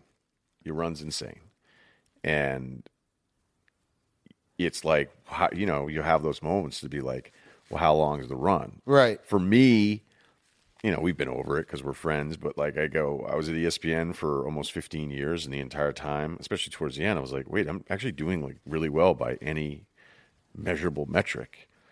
I was like, yeah, you're not really a star. And then I leave without any real understanding of like, I'm sure I'll do okay, but I didn't know what was going to happen. and things have gone way better for me. But then I'll see something where there's like a list of the top 20 sports podcasts. And I go, are you fucking kidding me? Well, they leave us off for other reasons. Right, but when somebody isn't biased ahead of time, right. they pick you or they pick Bill, which is totally understandable because you guys are, at the top. But you're not the best. McDonald's isn't the best restaurant. It's true. I don't disagree with that. I'll see a profile. McDonald's will actually kill you if you eat too much of it. I'll hear about something, and I just can't ever sit back and, sure, I should be able to say, all right, I'm this age. I can look outside at the ocean, and all that stuff's going to be fine. And there'll be something that happens, usually once a week with me, where I'm like, nope, fuck that. And I just want to work even harder because I don't feel like, again, this is a little different. I don't ever feel like I've been peaked, and I don't think I've ever had that moment where people are like, oh, who's actually fucking really, really good at what he does, where even if you feel like people on the internet hate you guys, it's pretty understood in the industry. You guys have been monsters for a long time. So yeah, obviously the hate thing, that took a while for me to get over, like being like people just despise us no matter what. And like, where do you think it's at now from where you started to where it is now? It's way worse, but it's also I've gotten way more. What's way worse? Like you're way hated. You're hated more. The Barstool. Oh, general. Barstool. You're talking. I hate Barstool, but I love PMT. And you love the Dozen and Chicklets. Yeah. And Caleb's cool. Love him. No, but oof. More like Barstool. It used to affect me like really bad. Like, but now, I don't know. You just get to a point where I think maybe it's just. If you don't get numb to it, then you'd be shattered. Right, exactly. It would ruin me forever. And also, I think this is where you can use the crutch of like kids. And I know that sounds cliche, but like there will be times where like the world will come at Barstool, and I'd be like, I gotta fucking I gotta do bath time with my son. And he doesn't want to fucking. Do kids like? I meant to ask this earlier because we were talking about whether we want to have kids or not. One reason I have always wanted to have kids, and I will always think I want to have kids, is that I think they'll help me chill out, which sounds insane because your life becomes more hectic dealing with them. But kind of what you just said, where you just kind of reassess your priorities, and you're like, oh, this 14-year-old I'm fighting with on Twitter, about James Harden is not actually that important. It's actually a weird like way to look at it though, because it's big picture. I'm a lot more chill. Little picture, I'm probably harder to deal because I have less sleep. My schedule is crazy, and I know that. And I know like Hank and PFT and like and Liam, like my schedule has to be like is a little bit harder to deal with, which sucks. Yeah. But like, big picture, it's a lot more like, do I really care about this? No. But I actually wanted to bring up one other thing that has changed in the last couple of years, and I think this is something that like 20-year-old to maybe 25, 27 are probably listening. I like have reached a point where I think it's cool to care about some things like a lot. And I know we're talking about like being sports fans, like it's irrational, it's stupid. I think we're talking about DM and high school kids.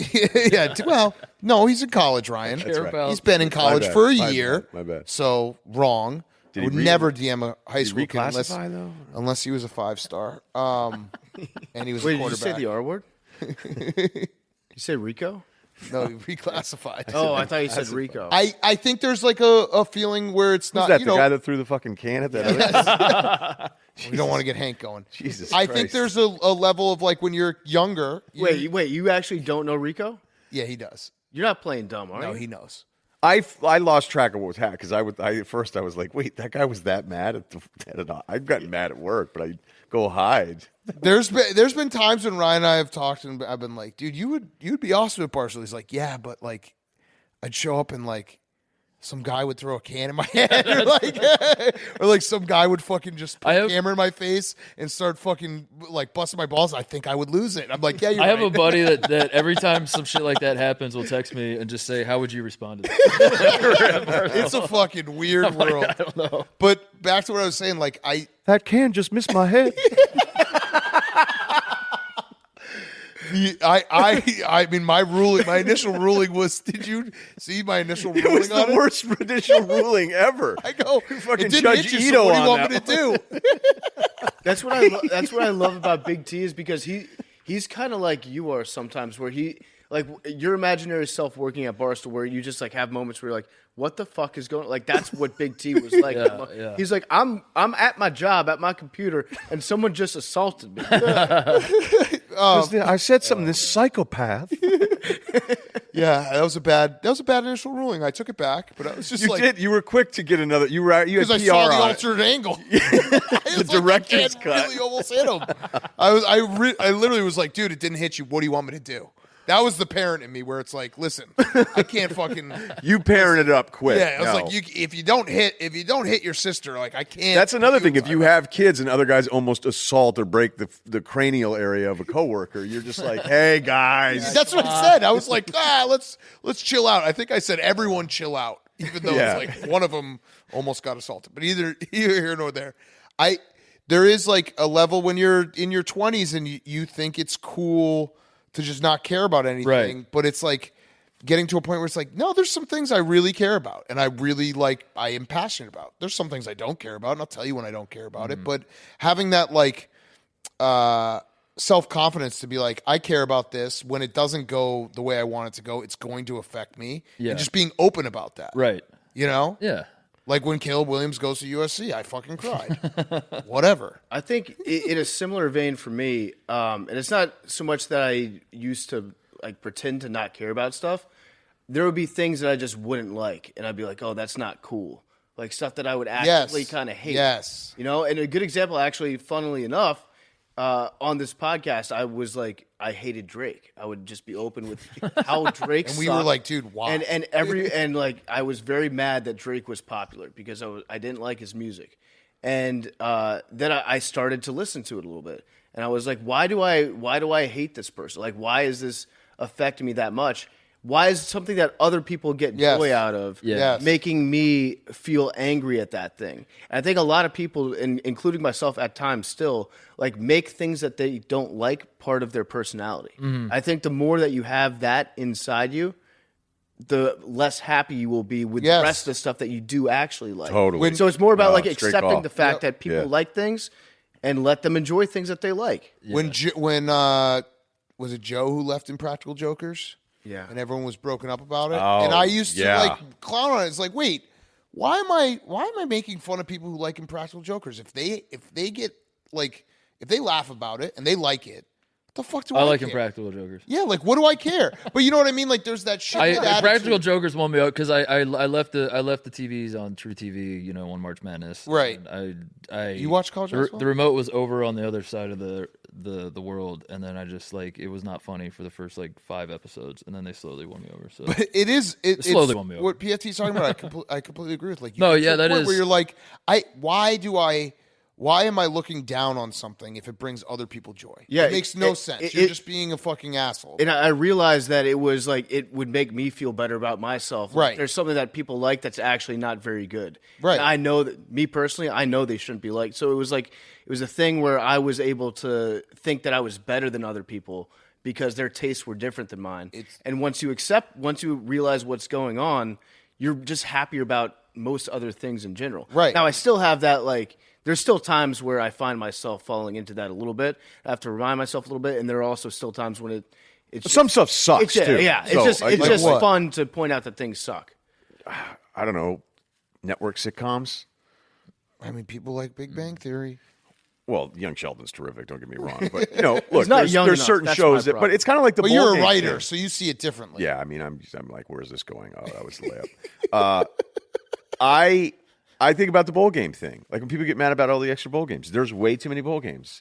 Don't watch it. Who gives a shit? Oh, I've definitely tried because I think, you know, when you're younger, a lot of the stuff that you're going through when you're younger is kind of like your own insecurity. And I always try to remind this to like people. It's like, hey, just remember, like the other person you're talking to and all the insecurities that you have about yourself, pretty good chance they have just as many.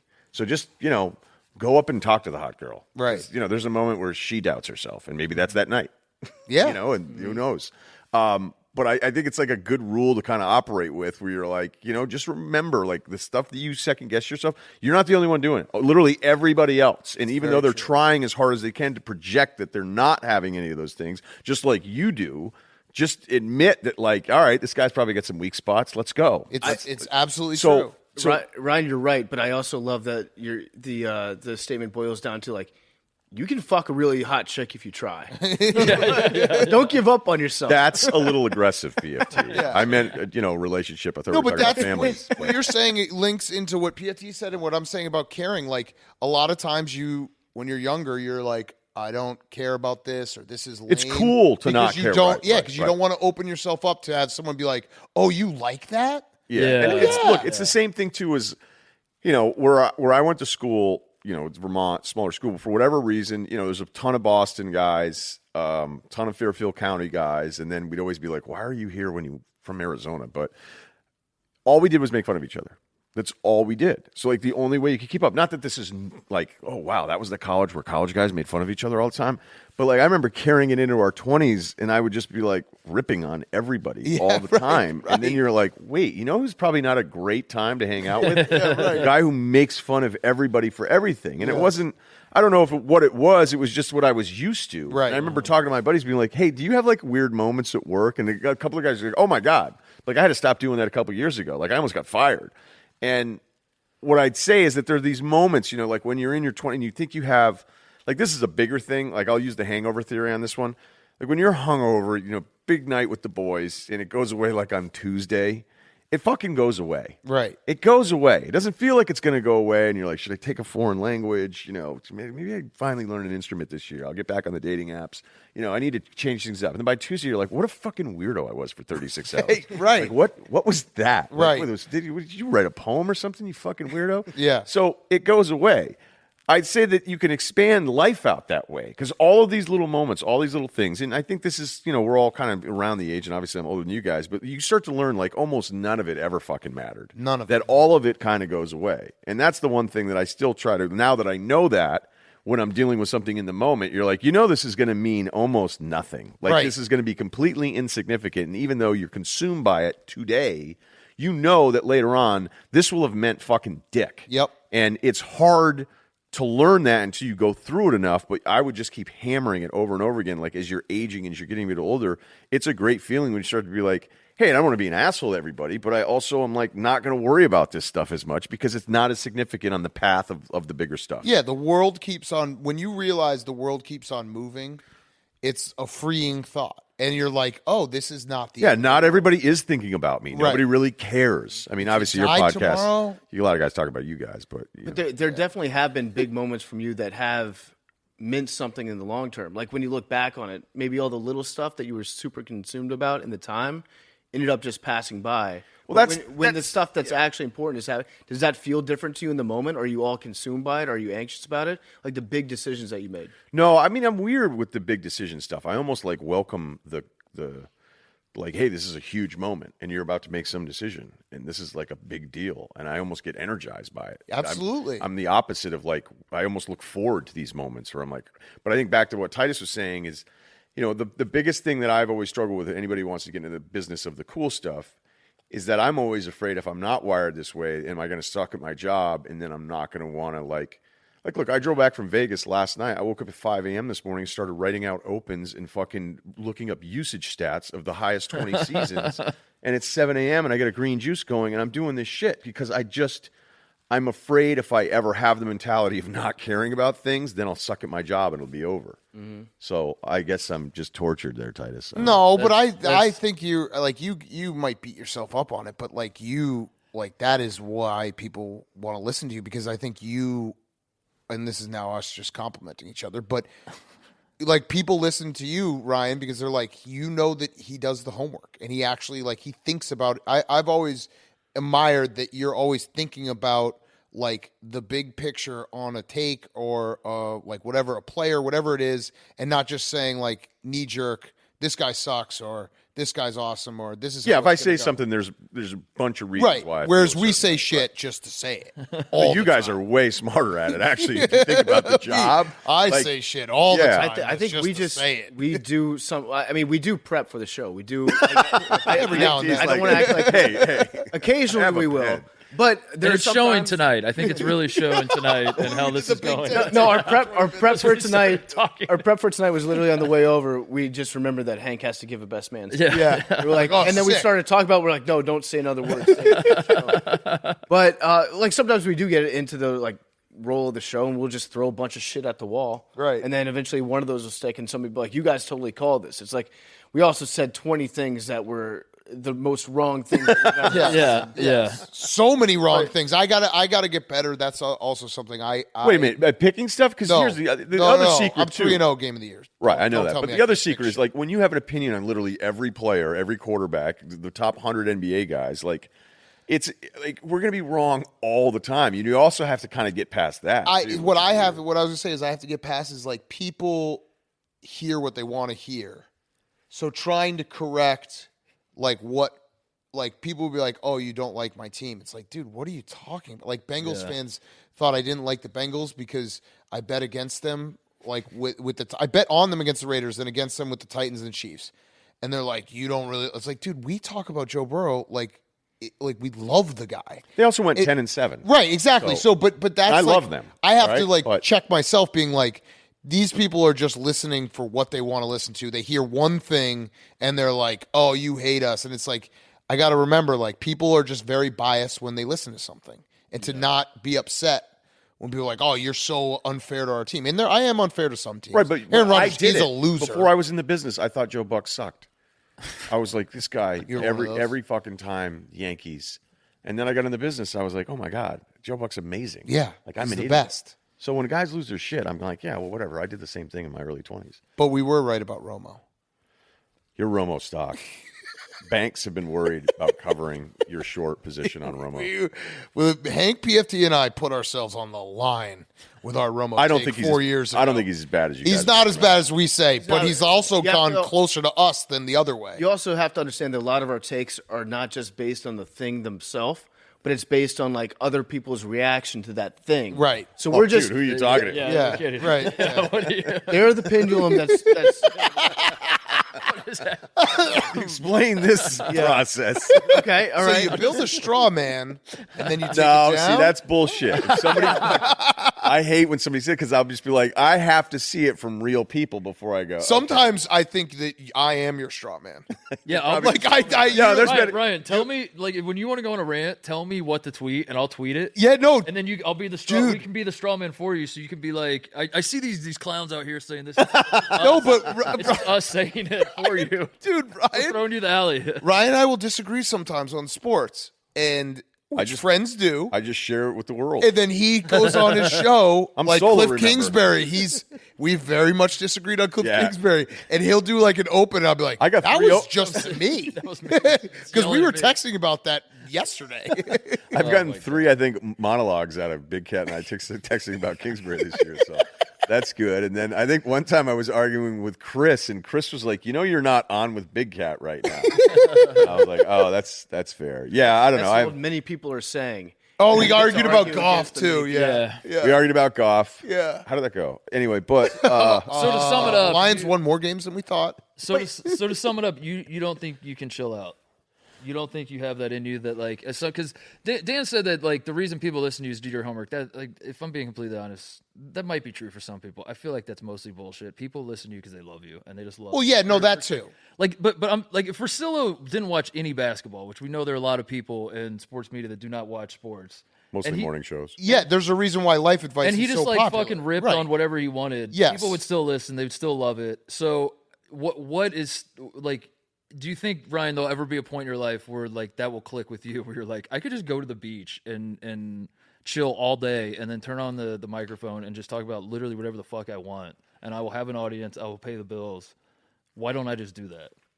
Do you think you can ever, like, question. get to that point Because where he's right. Like, the homework part I like because I just love sports. But he's Titus the right. juice worth The the life squeeze. advice is incredible, and that's Ryan just talking. why put yourself through that hell when you don't have to and you could just, Well, hell's excessive, but yeah, of driving myself crazy about it. Yeah, sure. I mean, I'll have nights where I like go, don't sit here tonight. And then it's 5.5 hours later and I've taken notes. And I'm like, you didn't need to watch any of these games. There was a Monday don't NBA gamble. There was a Monday night where nobody played the other week. Like 20 of the guys were missing, all the best players. And I go, you didn't need to watch this tonight. You didn't need to do this. I don't know, man. I obviously have some other interests, and I again, we're all being really nice to each other here, so I appreciate you saying that. And I think It's the truth. I think it's true. Yeah. Absolutely. Van true. Pelt and I were talking about it. when we did the radio show together, we were both like, okay, we know more than everybody. I mean, that was the way we went into it. Like, we're going to show everybody how much we know. And what I learned too late was that I was like, nobody really fucking cares if you know if a guy's hang out with you. Yeah, they don't care if you're a 3 or 4 star. Think about that. Like radio, they're making an investment, depending on what the listening habits are, but that's 15 hours a week where you're out there and people want to. And once we went to year 3, right was year 3 started, I remember I was like, hey, we need to fuck around more. We need to talk about stuff. Like when you go to Chipotle and guys take pictures of you and you get weird and take a picture of them back and say, I have one of you now too, which I think is sort of aggressive, but I get where you're coming from because everybody treats Van Pelt like a fucking pink zebra at the zoo or something. Yes, that's true. I was like, we need to do that stuff all the time. And we could see a massive pivot, both in audience growth and then just the way people would interact. And it didn't matter if we had the best sports opinions and we were the guys watching every game. I can still never do it without watching the games because I remember before I was in this and I watched everything, I could tell immediately the guys that didn't watch games, and I had no respect for them. I actually were mad that they had the job they had. It's like, no, if you have that job, you owe it to the people to be on top of everything that happens, especially in local market. Like when I would hear guys and be like, again, I was obsessed, right? I'd be like, it wasn't a 2-1 slider, you dick. I'd be in the car, and I was serious, man. I'd be like, fuck this guy. and I was like, if I ever have that job, and again, I wanted to work in the front office. I didn't even want to be on the air. And it just happened with a minor league thing where they were like, do you want to sell tickets? And I was like, no, I don't want to sell tickets. I'm 26. I got a degree from a school. I'm broke. Like, I need a job. And they were like, well, you can call the middle innings. And I was like, wait, what? I'm like, I've never done it, though. Why would you do that? They're like, you have a deep voice. Nobody listens to the games. So, looking back on that, like those moments, I was like, okay, well, even if you're not going to be good at it, I think you have to. I personally, I wouldn't want to even do a Monday morning podcast and say, and I could fake it. I could look at box scores. I think that's why people love numbers so much now, especially in basketball, because it's super fucking easy to sort all the numbers and be like, oh, look what this team's doing. But there's just nothing that compares with learning about players and learning a team by watching them. And I'm sure, Titus, that's probably why you jumped in the beginning, because you have this amazing perspective of somebody that, again, it's different, but it's so you're just armed with more stuff than even we can have by just watching. Yeah. I yes. That was long. No, but it was good. I don't know, because I'm one thing I learned through dealing with the pandemic is that our jobs aren't essential, and that really we were all lucky as hell. Yeah. And so I had I did create Doug's. I had to recalibrate. This guy's got a job for life. It's crazy. I actually may have a follow-up on that. Go ahead, Titus. No, I just had to recalibrate what my life is, what I'm trying to accomplish, what I'm trying to do, because I always knew that this was a lucky position to be in, that I can just I would watch the exact same amount of basketball probably if I was getting paid for it, and I just get to talk, and for some reason I don't know how it works. I get checks in the mail for it. I just show up, I talk, and then I get checks, and I'm like, this is fucking sick. But then when that whole world ends and there's no, and then the college, and you guys are broad sports, you guys are generalists of sports. My appeal is a college basketball guy. So there's no NCAA tournament. The next season, even, this past season was even a little weird. It really just drives home how non-essential my job is, and that when society collapses, no one's coming to me asking me if Duke still has a chance at a 1 seed. I'm going to push back. What? I'm going to push back, because I think our jobs, and obviously we're not, fucking firefighters and, hospital workers. But I actually think during the pandemic was the first time I was like, oh, people need distractions. Our jobs are actually really important for people to just have something to think about that's different. And again, it's not a very important job. It's not like we're making decisions, life and death decisions. But I feel like I've done a better job of appreciating people really like to listen and hang out with us, and that is important. Yeah, you're right. Because I love listening to you and Tate. That's true. You're right. I shouldn't discount that. It's just that's my. There's a lot of There's never been more options, and if, like Big Cat said, if they don't want to hang out with you, why the fuck they want to listen to anything you want to say? Right. But I think you're selling yourself short. I know what you're saying. Big picture, we're nothing. But day to day, you think about it. There are people, when we meet people out and we go on these trips and stuff, it's you forget, people spend 6 hours with us, more like a week. You know what I mean? Like that's a lot. You don't spend that much time with any of your friends at this point, you know? So yeah, totally. Yeah, Russillo, this is the first time anyway. He's going to trap us here. It is funny because have you guys like the rule we always talk about is like every year you lose like one friend when you get older. Not lose, like obviously they'd still be, but like you can't keep in touch with everyone, and it's like something. I mean, text messages definitely help this because you like have your group chats. Yeah, but it's hard. I would warn anybody who's like on any kind of Russillo path, just understand like when you have a moment, you're like, oh, I'll share this with Marty. You're like, Marty's got 3 kids fucking screaming at him right now. Yeah. Like, he didn't have time for this. I do it to Big Cat. But I like it. I finally had to stop, though, at some point, because it was like, you know, and I'm not trying to sound like deep or whatever, but like back to the no kids thing. Like, you're not making your own memories, and everybody else is making their, like, so you prioritize things in a weird way. Because normally, if you're having a family, you know, I probably have a kid who's like 10 or something, probably sick at hoops, good handle, whatever. But you would be making your own memories where you're not thinking about everybody else. I'm going to push back on that. All right. I wasn't trying to be sad. I'm actually going to say, like, I think that you should never think like, oh, they're making that. Like, I like when my friends share things with me. It doesn't mean I can respond all the time right away. I think that's the part that is like the instant, like, oh, this is sick. But no, a couple years ago, I had that to be, too. Yeah, but a couple years ago, I had to be like, hey, dude, like, shoot a text and say you're available later on. Right. Just remember, it might be, like you said, it might be bath time. Right. So have kids, Titus. But as far as losing friends goes, I think it's a natural process. It's erosion. You know? Like the people, you had more time when you were younger to spend with your friends. Now, just as different circumstances happen to different people, you lose it little by little and little, and then you don't gain as many friends. No. Especially as you get older, because every person who kind of would maybe fall into that friend category is also just kind of adjacent to whatever phase in life you have to be in at that point. So, like, it's not the true friendship that you get from somebody that you spend all your time with when you're younger, where you bond over all these common things that you have. You just don't have enough time as you get older to share that much of yourself with somebody and then reach that same level of friendship. I think there's also like a lack of vulnerability as you get older too, because you've done so many dumb, weird shit with all your college buddies, or if you're still friends with your high school buddies, you'll just be like, well, wait, I'm 35 or I'm 40 and I'm going to meet new guys. Like, is he going to think I'm weird, or is he weirder than I am? And then you're like, wait a minute, you're even weirder than, you know, like, I don't want to do any of this stuff.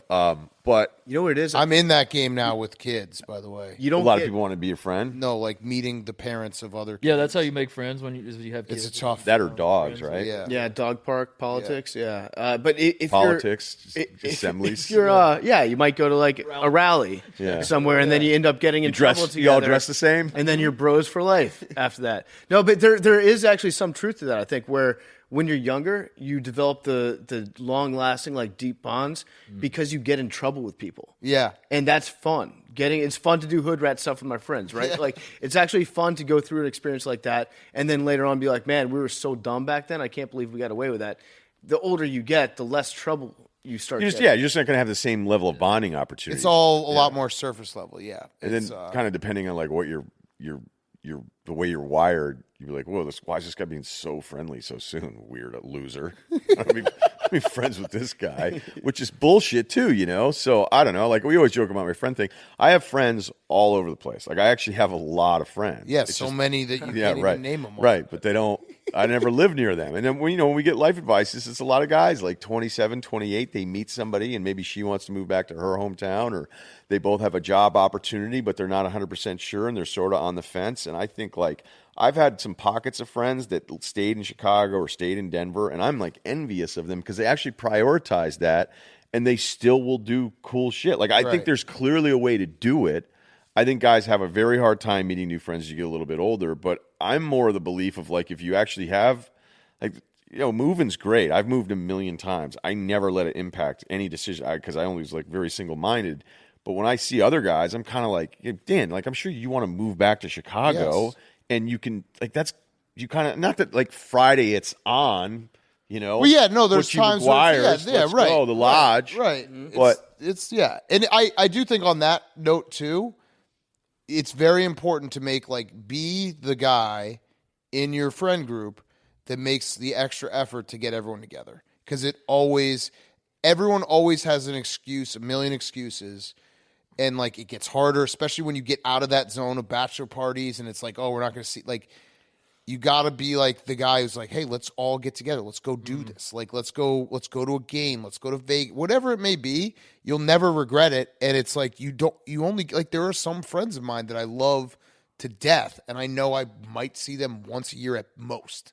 You know what I mean? Yeah. And it's like, you gotta like work on it. That's, I think, the big thing. It's like, you have to, friendship in the college and after, you know, when everyone's living, having fun, it's like, it's very easy. It gets harder, and you have to put in effort. I think that's the big lesson. I also think that's almost a pest talk to myself because I know I don't. Guys that are like, oh, you know, I graduated, I can't live with like 7 guys. Okay, maybe, but if there's 4 of you that get along and you're not in a hurry, you know, I don't think 40's weird. You want to move in? What is it about guys that it makes it so much tougher for us? Because like real guy talk. We're guys. There'll be girls or like a girlfriend or a wife that'll go to an exercise class. And then they'll make like best friends with the teacher, and then they'll hang out with that teacher and like go shopping the next week and be like, "I made a new friend." Like guys, we don't do that. It's like if we happen to like make a comment about liking the same sports team or hating the same athlete, if you're like fucking LeBron, somebody's like, "Yeah, man, tell me about it." Then you're like, "Okay, I made a bro today," but that's like the extent of your interaction, and you don't ever like follow up, and you don't really actually go that next step of like you don't spend quality time with a guy you just met because you want to be his friend. It's true. It's so funny, but it's just It's that we don't want to be vulnerable. That's really all. Like the only way to become friends with somebody is to be vulnerable and like you're saying, or like that's what stems from like being young is like doing hood rat shit, as you said. That's like honestly, in some way, you're being vulnerable with your friend by like I don't know breaking windows at the school at night, and then now like you guys have this secret together. That like if the cops come, I didn't, you know what I mean? Like, there should be a Tinder, but for guys that want to just like go break minor laws, break petty crime, like misdemeanor Tinder. But this is also Gaia. This is going back to also we've talked about this. I think women are naturally. It's easier to just I don't know to just like open like they don't have the hard outer shell that like we have. Where like I don't know. I if I walked up to Ryan, I was like, dude, your thighs look great, man. Like we bond over that. Yeah, you know we're I would never say that. It also though is maybe why I want to hear that though. Vulnerable. Yeah, it comes full circle to like why it's stupid at times to like care about sports, but that's also like a lot of my friends. You know what I mean? Like your college friends, like people That's are like, the only- why do you care about college sports so much? Like, I don't know, dude. Like me and my best friends like to talk about the Badgers playing Minnesota on a fucking maybe Tuesday that's night. why guys always bond over sports because that's the one part of our lives we're willing to be vulnerable. We're Yeah, be like, it's I'm true. fucking It's like, this will devastated hurt my me. team lost. Yeah. And you're like, I am too. Are we friends? You know? yeah. It You is cry. true. You cry after a bad loss together, and you're like, "This is healthy." But I hate when people are like, dude, it's just a college team. What does it matter? It's like None of it really- matters. Yeah, none of it does. matters. We already Doesn't know matter. that, Yeah. but it matters today. You're right. And that's Right. and you know what's way better than a fucking parenting text thread. Be like, what's your diaper situation? Over there? So you know, I'm not on any of those. This episode of Life is being brought to you by Wood Men's Grooming. Introducing Wood, its new men's grooming line offering products across hair, body, beard, and shave. With Wood products, you look your best, smell your best, and you feel your best. Now all you have to do is live your best. We used Wood grooming when we were at the Super Bowl. They kept our hotel room stocked with it.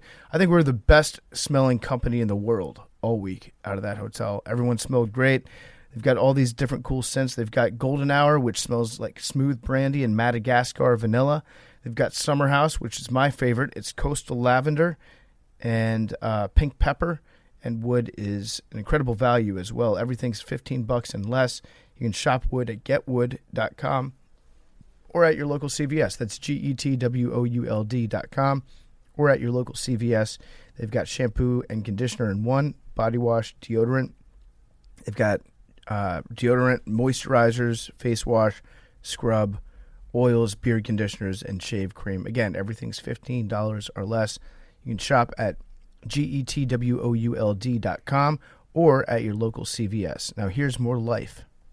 Don't worry, I'm not. Do you want to do any little life hacks? Yeah, let's I know start it people off. liked that Yeah. last time. Yeah.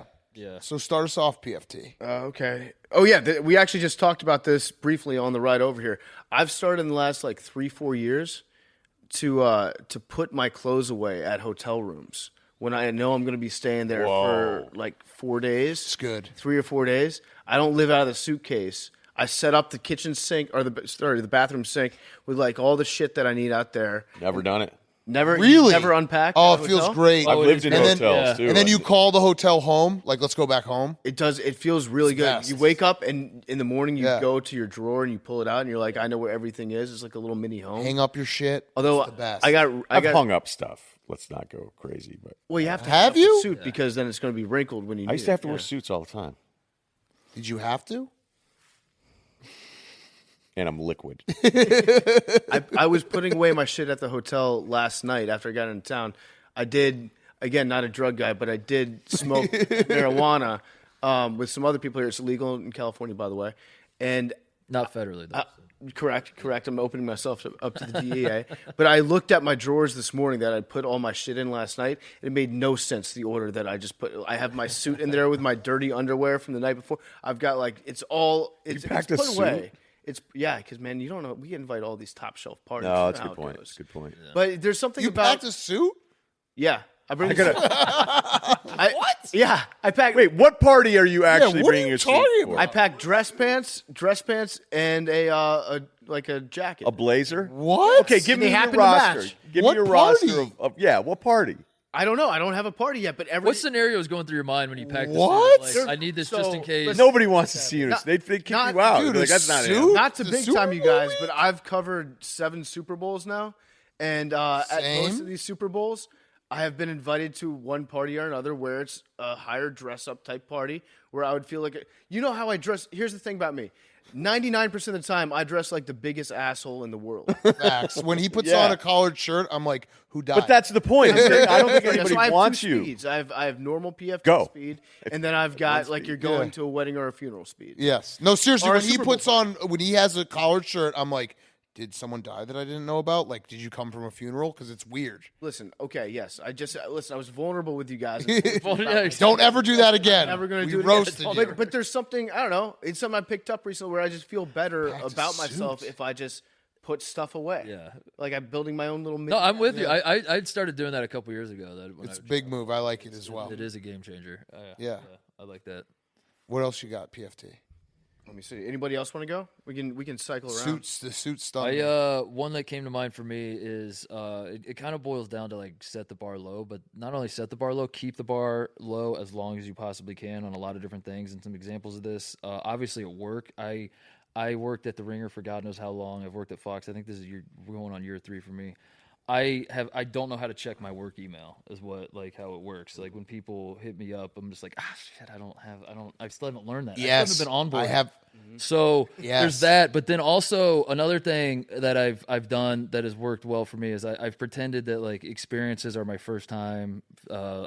Food. This is the first time I've tried this food. I've gotten free meals out of this. Ooh. I've never tried sushi. You guys want to get sushi tonight? And then like you're like, oh my god, you have to. Come on, let's go. And then That's smart. and then I'm like, what is that? What pretty is, good. you know? I did that So at- yeah. doing It's like Jimmy being at a Jimmy Buffer concert. Yeah, First that's time, smart. being the new actually. guy, everyone wants to like 8th time. fold, everyone wants to fold a new guy into like their thing. So if you're like, and they're like, come with me, I'll pay for everything, I'll teach you everything. That's genius. It's and if good. you can keep that going as long as you can, It's that's, smart for that's you. a winning combo. But it's sneaky, smart, and it helps out everybody else too because then the night is like, oh, we're introducing Mark to sushi.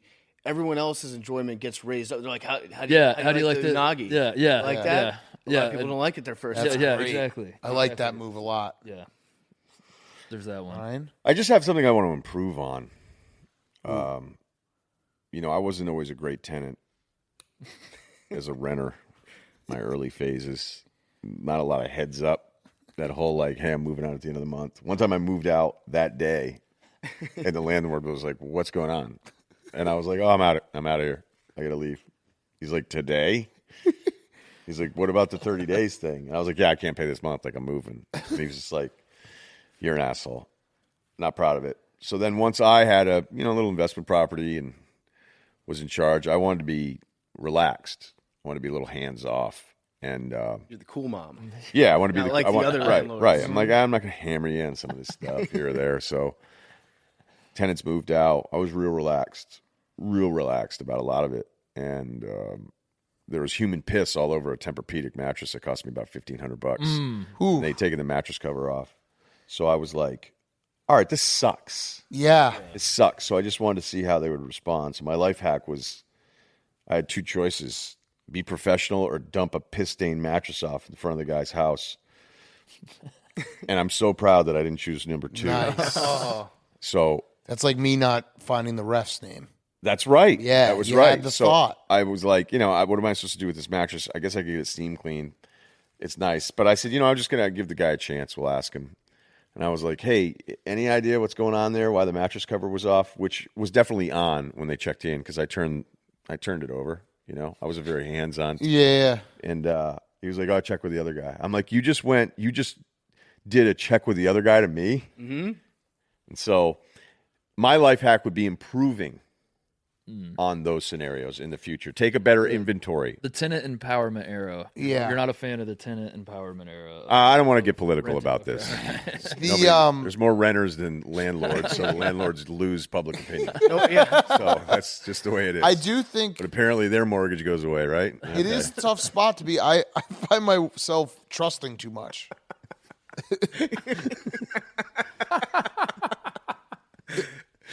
That was good. I like that, Ryan. That was my God. People don't think about that. You trust too much? They don't care. I trust about too that. much sometimes. I think that falls into that. You Where think like that- I try to think Right. of the best in people, and like I seriously was burned. being I get so burned. awesome about it, and Yeah. then I went, "Oh, I got fucking burned." Yeah, right. Sweet. Yeah. Like some guy will send me a pic, and I'll be like, "This guy's a sharp," and then he'll burn me. It burns me a lot. Okay.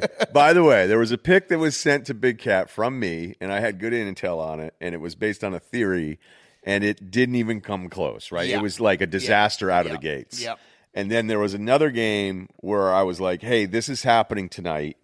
And then because your first impression is everything, right? Even when it's the people you've made impressions with already. But He I sent this to me and Chris Long, right, I sent it to Chris Long. and we'd bring it up. It lost so spectacularly, right. It was and horrible. it was. You know what it was? Do you remember the game? I do. Because I do. Well, of course I remember it because I felt bad about it. It the whole was time. Lakers Rockets game 1. Right. When First he was game like, after- the Lakers are going to destroy the Rockets. The Lakers did destroy the Rockets in games 2 through 6 or 5. 5. The Rockets crushed the Lakers in game 1. Yeah, the whole theory was they just gone 7 games. They're going to be a little worn out. Like that turnaround was brutal because if you applied the same theory to the Denver side of the bracket, it actually played out perfectly based on what the theory was. And so then the next one was whether or not a guy was going to play. Let's leave this out. And I was like, hey, this is happening tonight. And then he was ruled out. And I was like, that's not right. It's not right. And then you're like, you guys were killing me because you're like, you gave us the pick based on this guy being back, and they just ruled him out again. And I'm like, nope, it's wrong. And then I remember, wrong. And I remember I even told Big Cat, though, this is where I deserve to be off the hook more, or it should have reset the first impression meter. Is I was like, what'd you bet? And you were like, $5,000. And I go, I will bet you $5,000 on what you. I'll take your action then. Because I'm right. And he did play, and you won. But we never fucking hear that story, do we? Chris and I would bring up the Rockets-Lakers game just randomly, like once every week. Just like It was being endless. Like, You put yourself in the crosshairs of your buddies, try to make them a little cash. It'd just be like, what are you guys doing this weekend? And be like, well, I'm not doing anything because I'm poor now because I bet what about the Mississippi State lock? Yeah, My only you had pick I that. gave You this saw year? that. You what saw about that. what about the Golden State the other night where I was like, Golden State's actually to come back and win this game? You did, and I bet that, and I went Guy, to sleep. Guy bets money Yeah. line, wakes up with a winner. Yep, that's true. I literally said to you, I was like, I'm going to go to sleep. I'm going to bet it. I'm going to go to sleep because I trust you. So I think I'm 4-1. Yeah. We keep hearing the about one that. was really, really No, bad. it was terrible because it was a theory based on somebody else's theory who's like a genius. Oh, so, no. Yeah. Damn. All right, I got one. I'm a big believer in this one. And with COVID, we didn't do it for a couple of years because people didn't get together. Be the cooler guy, not the grill guy. That's a big one. Yeah. The grill guy at any outing or like barbecue or anything sucks. And people think it's like awesome. It sucks. Cooler guy gets to control the beer. Also, like if you can keep everything cold, everyone's going to be like, "Oh my god, you did a great job." It's like it's not that hard. How hard is it? Wait, It's not. Just being like, "I'll go get the ice. I'll go get this. I'll do that. I'll take care of like the drinks." When you mean the cooler guy, are you talking about like you're sitting on the cooler? No. the entire I'm talking time? about Is this They an have to active ask role? you? Because like being I the would guy bring who the cooler- goes and gets like, all right, what I'll you're bring saying. the ice. So you don't I'll get do the- anything, actually. Yeah. Just bring Yeah. stuff. Yes, Right. but That's grill like a guy. plate guy. Grill guy sucks. That sucks. I'm going to push back on that. I like being the grill guy. I think it ruins the time. You just basically have to just stand there at the grill. You're definitely not there for the party. You're there to right. You're there, and to then you're work like, for the grill oh, guy. this is But- sick. I'm the grill guy. Well, look at me. But if you deliver as the grill guy, you're the guy. Yeah, but it You're- doesn't you're really. the- I think Single, that I don't know, fades. smelling like fucking burgers. Yeah, right. And you're just like, Never get to put any time in. no one's like, man, that was awesome. Well, I'd love to- I don't would have liked being to the spend grill more guy time because with you. like when you're the grill guy, it's not like you're in charge of a dinner and a show. You're not like entertaining people while you grill. It's just something cool to do. Like I enjoy cooking meat and then putting it out on a plate. It gives me something to do for like, I don't know, 30, 40 minutes. I think, I like it. yeah, I hate, I think there's expectations are too high. Everything just feels like you're think a under lot the of people- microscope. I think a lot of people think they can do it. Yeah, You can that's tell. You can tell a guy immediately, like, Yeah. are you going to keep flipping it all day? Right. You think you're doing something. You don't really need to people do that. judge you. It's just nice to not have to worry about it and just be like, But I'm not grilling. But I also think sometimes guy that maybe has some social hang-ups is like, oh, I'll just be grill guy. Because then it's like, now there's no pressure on me. Like, oh, I'd love to come over and chat. Yeah, It'd be yeah. awkward, but I'm you know. grilling. For me, Yeah, it's more That's about probably why I like it. Yeah. I'm just like my job. I don't have to talk to anybody. I'm just gonna try to make sure this brisket is. Jesus.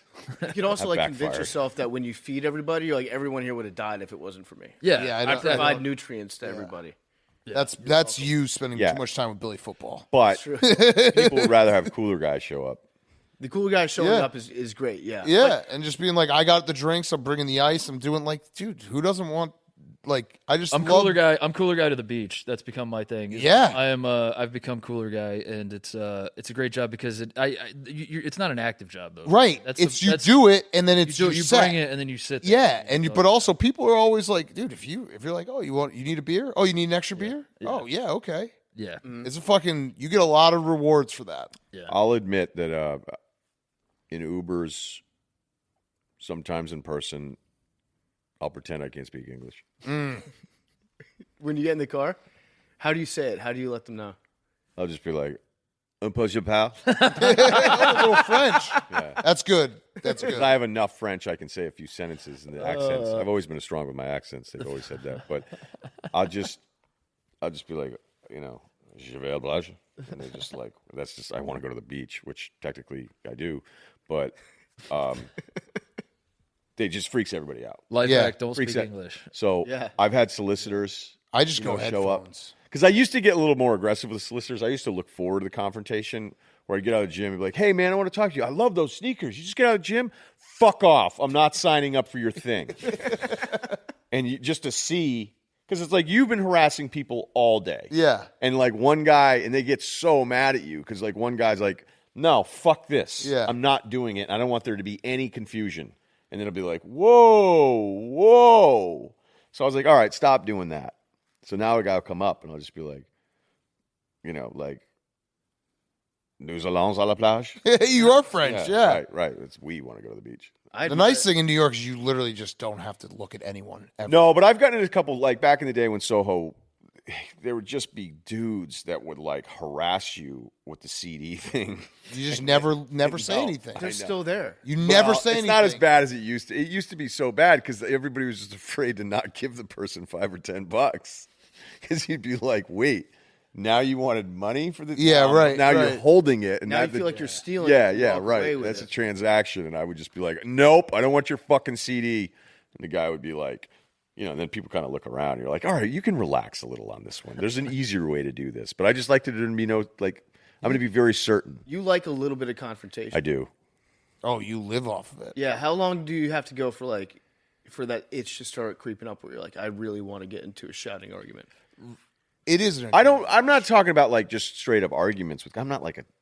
You that- strike me as a guy who making a citizen's arrest is on your bucket list. Oh yeah. Like you would love You to definitely wanna do you'd that. be like, hey, had my hey, chance. you Yeah. can't do that, and then you Nah. You walk up, like when yeah. you see like cops, it's like with the yellow tape. You walk up, you're like, you need any help here? I just good? went from cool to Dwight Schrute in record time. No, that's not the case. And honestly, if I had beaten up the stalker, probably that would have been that was my shot. Do you think you could have taken him? Yeah. Just kidding. No, not that I'm so, but I could no, you're wrong on that. I I like confrontation, but not to the point of like I don't want to just start arguing with strangers all the time. You would have to start. I'm on your side. Right. You would have to do something that I don't want you to do to me. Yes. And I'm just going to make sure you know immediately, like, no, this isn't not, like, no. I got into one the other day in my neighborhood. There's like a shitload of construction. I was driving my car, and there was like a shitload of like trucks and everything. So there's one way to go through, and me and this guy hit the hole at the exact same time. And I'm not joking. I sat for 5 minutes, and he sat for 5 minutes, and we just were honking at each other, like motherfucking each other. And it was thrilling. Finally, some truck moved, so we both could be like, all right, we got to win. Did you guys respect each other, you think, when it was done? It was like a little, I think so. Like, but I put down my window. He put down, he's like, fuck you. I was here first. No, fuck you. And I know I shouldn't do this because, like, people are crazy with road rage. Like, you could have had a gun, but it gave me adrenaline for the rest of the day. My God. It was awesome. We were just standing there, like sitting there literally just looking at each other like, fuck you, no, fuck you. Like, you moved. No, I was here first. You think it would have taken him? Yeah, I probably could have. Like I did. That clip of those two guys. No one can answer that. It was awesome. Dude, it was to each other's face. But those are thrilling. Those guys probably went on and had the best day of their lives. Yes. Because you like walk away and you're like, wow, that was kind of a rush. Those guys knew each other, don't they? Yeah, it was a fake. So right, that kind of put a damper on it. But you like can imagine everything? if you were in that scenario, it would have felt good for the rest of your day. Yeah. Like to get into an actual argument with somebody face to face on the street. Because I feel like we're too nice sometimes. We hold back. Yeah, I think if we were allowed, like, and again, it has to be, I would say, in retaliation to something that's happening. Like, I have this, it's a horrible deal. And if you ever read the things like Russillo shot in the street, I'm going to tell you exactly where it happens because outside of the Equinox. Whoa, that was a left turn. There's outside of the Equinox, there's 2 lanes, and you can go left or right for the most part, right? And there's an exit of a strip mall because it happened again today. And there is like 3 cars and get to the light, and then behind that, with these massive lanes out here, you have to leave the area clear so people can get out, and then you stop at almost like a second area behind it. It's fairly common out here. What always happens is there's some guy leaving the strip mall that sees that gap and goes, well, I'll just pull out and get behind the car. And not only do you cut everybody that's like obeying what you're supposed to do, you then also cut off the other lane to turn right. And everybody does it, and it's like half the time. And I always make sure I leave the gap. And then now when I see somebody try to sneak in, I just go, well, fuck it then.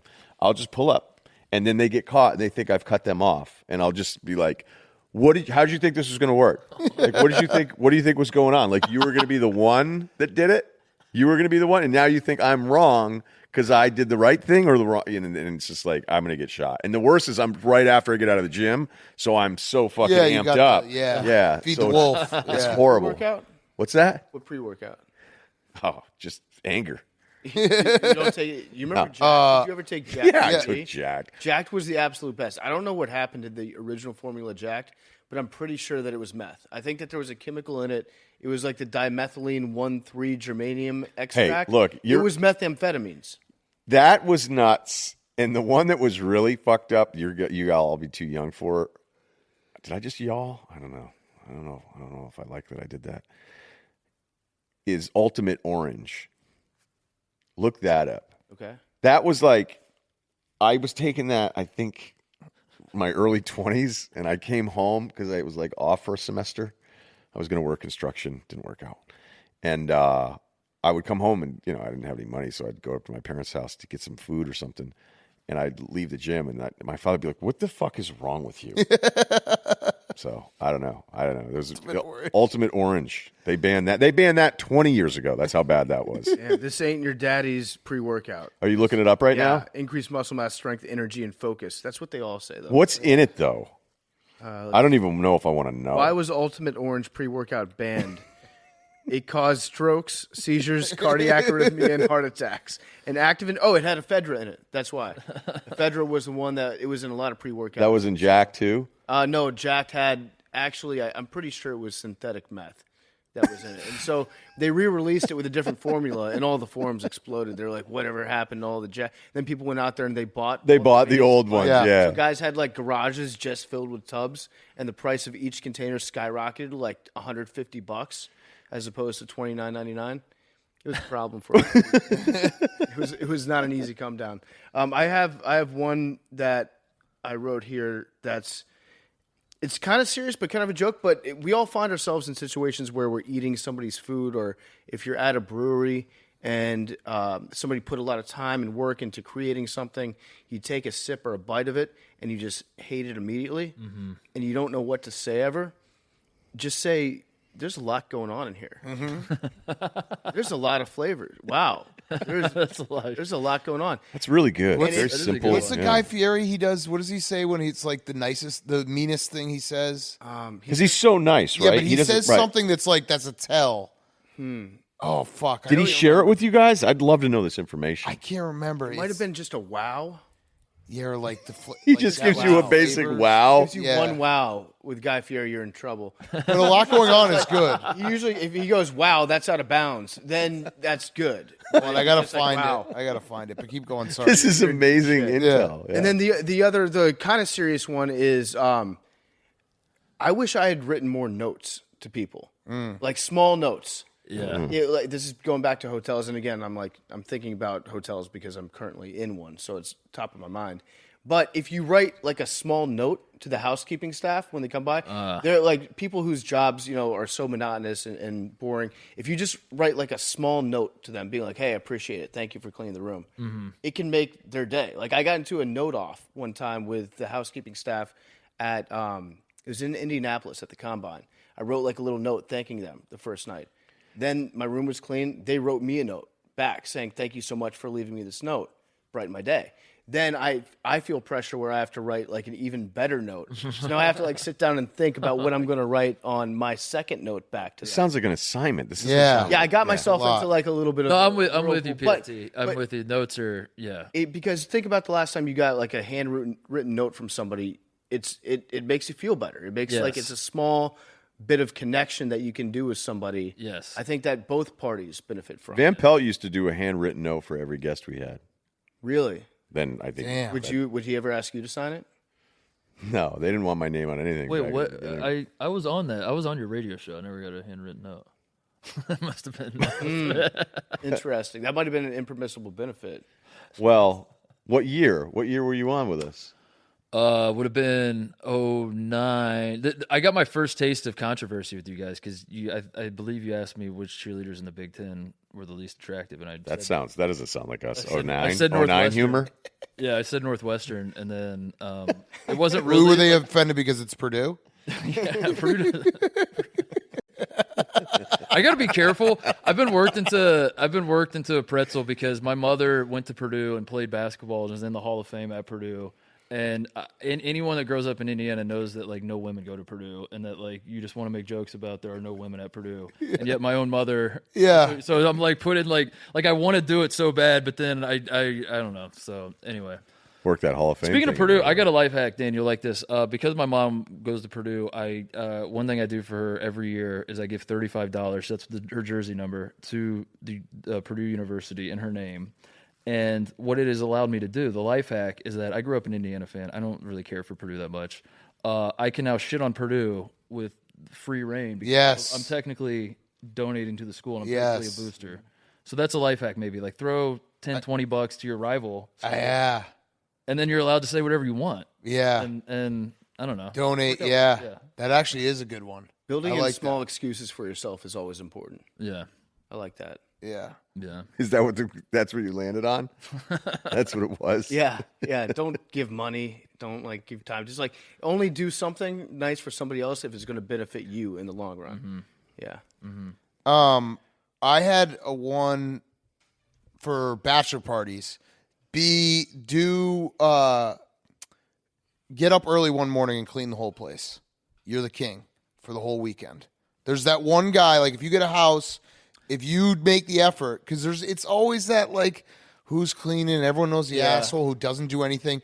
If you're just like one morning you're like, all right, I'm getting up, and like everyone's gonna get up and they're gonna see the whole place is clean, you now have like basically checked off your I've done something to help the crew here. To expand on that, I think just the every so often grand gesture in general is a great play. Right.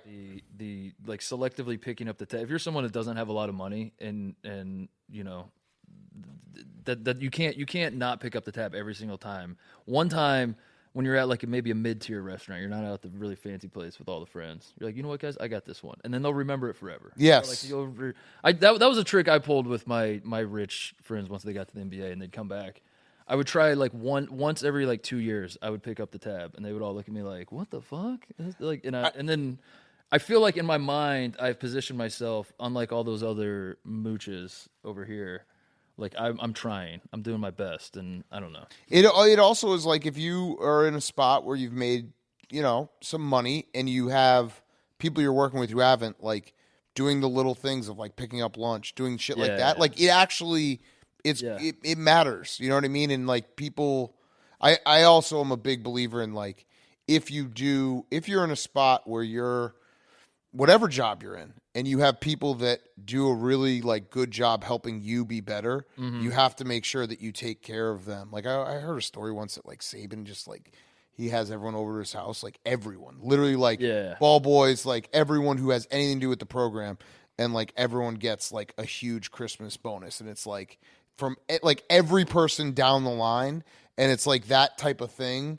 Like if you're in a spot where you have the ability to do that, it means a lot to people, and you don't want to be the guy who doesn't do that. Who was it that we were talking to that had like Matt LaFleur over, and he thought he was going to a party? But Brian Kelly. Yeah, but that's Ryan's guy. Yeah, your guy, Brian Kelly, and he was with Sala, right? Was just the that valet. matters. He was the cooler guy. That story's so bad, I almost can't believe it's true. Like apparently Kelly invited Sala and LaFleur over, and they thought they were going to a Christmas party, and instead they stayed outside and parked cars. Park cars for me. Yeah. But like little shit like that, it's like I don't even know. I don't know. That's so bad. If it's true. But there is like I think you have to take care of people that are. No, but there's a bigger thing than what you're saying, and you're right. You're totally right. And you may not learn it till a little bit later. You also have to be the person that's in position. Like, look, early on, Van Pelt paid for every dinner. Right. Okay, he just knew he was going to pay for everybody. He's going to take care of everybody. Then I get to a certain point where it's like, hey, let me grab a check here. Like, I know it's your move. Yep. But let me grab one, just like Titus was talking about. Like, it's almost like if I remember like dating somebody when I was younger, and she didn't have any money, I didn't have any money, and I paid, and then like once a month she'd be like, I got it, and it meant the world to me. It's a good point. Right? The reverse. And I've had other people I've hung out with where they had money and they wouldn't fucking cross the street for $10, and they'd ask me for it instead. And you're just like, look, it's just little. But I think what you're saying is like, I'll get all these life advice emails about, well, we had the bill was this, and then after this vacation, it ended up being all these different things. And it can sound like, well, hey, you guys are now older and you've made some money. You're more dismissive. And I'm like, look, we just spent all this time talking about how hard it was to make friends and to meet friends when you're older and stuff. And some of you fucking guys want to argue over $75 from a fucking bachelor party weekend where you're ready to and I get like, hey, there is a guy in the group that always thinks he's winning by not kicking in money. Right. And it fucking sucks. And the only thing you can do is just keep hammering him on it when he keeps doing it all the time. And that's his role in the friend group. But don't be so like ready to go on some of the money stuff where it's like you realize like some of the stuff you guys are going to lose lifelong friends over 50 or 75. Look, if somebody keeps doing it, like I said, I can understand it being an issue, but I can't believe how many emails we get. And you're just like, all right, you want to start cutting guys off because of happy hour after fucking at 26 years old, go ahead, but you're going to regret it. And sometimes it's easier to just like there have been situations where it's like, oh, there's a security deposit or something like, all right, well, let me cover it and like we'll all be happy. You know what I mean? Like not making everything. There's something about like when you get a little older where it's like, hey, you all go out to like breakfast or brunch or something. It's like, no, you don't it's split it all up. Like there's just something about. It's finding that line all the time. And that's kind of what it is where you could be like, all right, one guy shouldn't get stuck with everything all the time, but I also don't want to be here with a fucking calculator down to the decimal point after a golf trip. Because it lessens everyone's like enjoyment. But yeah, I do think taking care of people who make you, whatever job it is, who make your job easier and your life easier is super important. And it doesn't have to be cash. It can just be like, hey, what you do for me is like very important and very vital to my success. Here's a hoodie I don't want. Yeah, here, the pile. Take anything from the pile. I should also include that with the notes, you also should leave some money. I was wondering because I was like, Yeah, no, I bet this you is they'd rather better a than any 10 money I spot. can give you. Yeah. It's a personal thank you from Yeah, me. but do the bachelor party one, like, and also I've later, like, don't do it when you're in 20s, but when you're in 30s, don't be ashamed of just leaving the bachelor party early. Like I do the like late, like if I go to Vegas, I think that's lame. Why? Yeah, Because Everyone's dead. We've spent all this It time. depends on the right. how much time you're there. Right, but you don't get those. Like, we've had trips like that. I've gone through them. I remember one weekend years ago where by the time Saturday rolled around, I was like, because we'd done Thursday and Friday like idiots. That's You're so that's young. what I'm talking And about. I just went, I don't want to go out tonight. I'm over it. I'm done. And then, my other buddy was like, we all flew from all over the country to be here. What are you going to do? Get a movie? Like, you're going to sit here and watch a movie and to get takeout? Like, you have to go. It's not. So I don't like to it's bail not out that early. night. It's the early morning. I'll always just leave. I'll be the first to leave in the morning. That's, I don't like to I get it. sit around and like. Yeah, that like you're, Like you're the just saying Sunday, on the get out day. Everyone's out. getting out anyway. I'm out. Be the first one, Right. Not to leave the party early. Yeah, The you're problem right with about though, is, that. like how much community cleanup is going to be involved on the last day. Yeah, but that's also like part of the like. If you get up early, clean the whole place up, and then leave. Yeah. I think that's Also for bachelor parties, like you like, however much cocaine you're going to get, it's not going to be enough. I wouldn't know. I don't use drugs. Don't do drugs. Don't do drugs. Or Jack 3. I also had one that you. That was a pre-workout you would take, and then you go to the gym and then just sit on the toilet for 30 minutes and be like, well, I can't work out. I've been in the bathroom this long. I got to get to work, get home, get showered. That was a bad decision. Really gets the insides moving. Be the guy though on the bachelor party that does something for everyone like that. Like clean up, go get breakfast, do something. That's Golf a big towels. It's a big move. No, you got Embroidered gifts. golf towels. Yeah. I'm talking about like oh, I'm gonna go. My like, drinking group has a friendship problem. hats. I have one for you, Ryan, and Titus for pickup hoops. I'll let Titus go on this one. I'm embarrassed to be in such company. No, because this is more. Well, it's actually more for me, but you guys might hate this move. But when you get tired in pickup hoops, just saying the wrong score so that you get an extra like timeout. So everyone has to stop and you have to count. Everyone's like, who's got like, all right, I got 2, you got 4. So just kind of like making it a little foggy so you get that extra breath. That's really good. That's a big one. a great one. Yeah. That's And you can't do it if you haven't scored though. Because like it's very important to be like, well, I have 2. Because there's nothing worse than being like, what does everyone have? And you're like, I got 0. Yeah. So Titus, I have 9. It's 9-4. yeah. That's a good one. Yeah. One that came to mind was I've picked up on my neighbors from this is that you can let your dog do whatever the fuck it wants as long as you say, oh my god, he never does this. Yep. As he's doing it. That's a good life hack. So just like let your dog just run fucking wild and get up ball in strangers' business and then run over and just say He's never done this. he never does this. I have a buddy that did this, and it was amazing because it was the funniest thing ever to watch. If there was some sort of confrontation from like an older person yelling at you, like, "Hey, you shouldn't park there" or whatever, he would just go, "What?" And the guy would be like, "You shouldn't park there." What? Like, no, you can't. You can't park. Yeah. What? Yeah. And then by the 5th or 6th what, he would realize, oh, you get a real Weisenheimer here. But then, Buddy, like, Stone Cold Steve Austin. what you just exactly. What you just did right there was actually the reaction that I think that they would get once you realize what he's doing. You're like, okay, and it's almost like you're exasperated. You're like, we got an asshole. What? Okay, buddy, and then you turn around, and walk away. Confrontation's over. Yeah, it's actually brilliant. It. Yeah, and meanwhile, we'd all be sitting around laughing hysterically because we were like, "How many whats is he going to get to?" To that same point, if you ever don't get into a fight. Bar fights are very dangerous. I've learned that bar fights, they look cool on TV. Bar fights are scary, but if you do find yourself in a fight, you know what a good move is. Like right before the fight, somebody's always, you're woofing at each other a little bit. The guy says something to you. Ask him, be like, "What'd you just say?" And then as he starts to repeat himself, that's when you punch him. Because he's focused on remembering what he just said and then repeat it. He never expects the punch in that situation. Here's another one for bar fights. I haven't been in a bar fight in a very, very long time. But Can we hear about that story? which one? Whoa! Most Roadhouse recent bar fight. Yeah, we got. No, I was going over to say that. if you ever get in a bar fight or a situation, don't punch anyone. Just choke them. Just go straight to the choke. Or just, you know what a good move is, too? It's a move that no one expects. If you just grab someone by the neck. Life hack, choke him. It's seriously. You're keeping your bod pretty tight. Because everyone's like, holy shit, is there a choking going on? And then it stops. If you double leg somebody and you just take them down and you hold them on the ground. Yeah, and you make them tap. Eventually, while the whole fight is happening around you, you and this guy will just be holding each other so long that you'll both get tired. Yep. And then you'll just kind of like have the gentleman's agreement of, okay, the real fight's over there.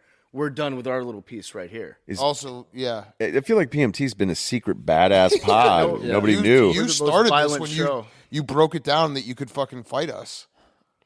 Yeah, but that was in jest. And then what happened? I feel like, do we have Cerruti matched up with Hank? Because I didn't like Cerruti's chances in that one, Hank. And then Billy was involved. I forget. You don't like the choke move? It's serious. I mean, it's going to get a reaction.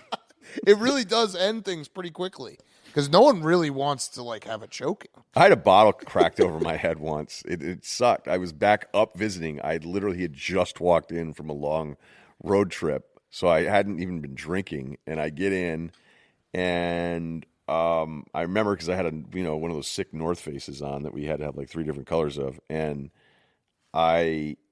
somehow something happened, but it was my friend's bar, so I was trying to help, and then I got like grabbed from behind, and the guy was like, I'm a cop, I'm off duty, and I'm just getting pummeled in the fucking head, being like, I was afraid to do anything because I thought a cop had me, and then I got hit over the head with a beer bottle, which actually, if it hits in the right spot, it's not that big of a deal, and then I turned around, and it was just a decent-sized patron.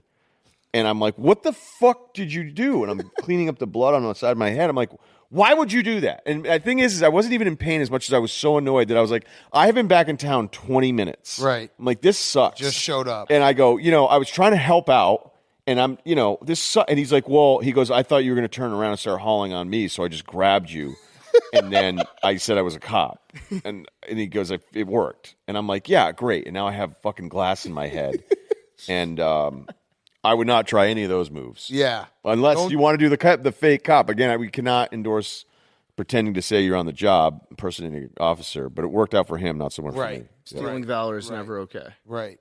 Ever. All right, what else we got? We wrap up soon. Ryan, did you listen to today's podcast, Part of My Take? I know you're a big fan. Well, I listened to the whole road trip part of it, where Billy was talking about how well the speed carries. I'm a big Billy fan. Yeah. Stem. I was curious if you listened to the one today because you and I share a bond. Eskimo Brothers? I too. I walked into the wrong hotel room in Memphis. It was double booked, and there were rose petals everywhere. And it's tricky because my key worked, and I was like, "All right, key did work." No, my key did work. It did? Yeah, my key worked. I got in, and you didn't end up national news or on Facebook for 48 hours, did you? No, did not. The only other one I had was this is gambling. Good pivot. If a bet's going bad, I like to pretend that I bet on the other team, so like the winning bet, and see if I can like reverse it that way. So I'll do that. You do that all the time. Yeah, I do that all the time. And also the mental math of gambling is very important. Your Xbox PlayStation 5 giveaway tweet when a bet is going bad. Did you not, be honest, had you seen that anywhere else? You just straight up invented that on your own. So a couple guys in our or Jersey Jerry and a couple other people, Stanford Steve got hacked, and John Rothstein. I got hacked, but I got boxed out. Really? Then I went on a rant, and then it was fixed. They got hacked like 3 weeks prior. By the way, it was really weird. I didn't even notice. After a couple days, I was like, "Oh, that's right, I don't have it." That is weird. Crazy. Yeah, I saw they actually got hacked, and when they did, I was like, I'm gonna use this, and I was like, this is just gonna be in my back pocket whenever something goes bad. And people like our social team text me every time. They're like, "Dude, you got hacked." Gottlieb, oh my god. Gottlieb texted you, right? Yeah. Gottlieb texted me. He's like, "Bro, you got hacked." I was like, "No." I was like, "No, Doug. Wisconsin is losing to Illinois right now very badly." And he's like, "No, bro, you got hacked." I'm like, "No, Doug." And he's like, "The PS5s?" I was like, "Yes, I tweeted that." He's like, "I don't know, man." I was like, I tweeted that. Doug's like, "Who is this? Prove that you're Dan Katz." Yeah, no, it's a picture of today's newspaper. Yeah. It's a foolproof because everyone's just like, and then you gotta like, I just go to sleep after. Just stop. Don't treat for the rest of the night. Oh, it's great. I love it. I've got one more. I've mentioned this one before, but I feel like it needs to be said here because it's really gotten me out of some tough situations back when I had like a corporate job when I was in the real world. And if you're ever in a business meeting or talking to your boss and there's something that you did incorrectly or something that you failed to do, instead of saying like, I thought we were supposed to do this, this, and this, say, my understanding was that I was supposed to do this, this, and this. Mm-hmm. It's a great way of saying the exact same thing, but also making it like halfway seem like you have your shit together because you had an understanding. They hear people say like, I thought. When you hear I thought, what pops to their head is, here comes an excuse. When you say, my understanding was, they're like, somebody else screwed up. This guy used a big word. He's got his shit together. I like that. I like that. I got anything else you guys got? Is that it? The only other one I have is when you're golfing, just everyone knows I do this. This is my move, but just to yell, you're going to love that off the tee for anything. And then it works. Even if they have a bad shot, it's funny. Yeah. Like, oh, you're going to love that when they're clearly in the woods. It always kills. I would encourage people to call for more meetings. Now that I've been out in LA for a couple of years, people love fucking meeting. They love telling you who you could meet with Just and they'll sitting set and up a meeting. I would say you should take that back to like the Midwest sensibilities, maybe Northeast, Pacific Northwest, American Southwest, turquoise. Shout out turquoise. Just if you're at the office or you're 23, just start asking people to meet. Do you ever? You do feel important when you got a meeting. It's like, oh, I got a meeting. Yeah. I'll still never forget this one intern like emailed Greeny.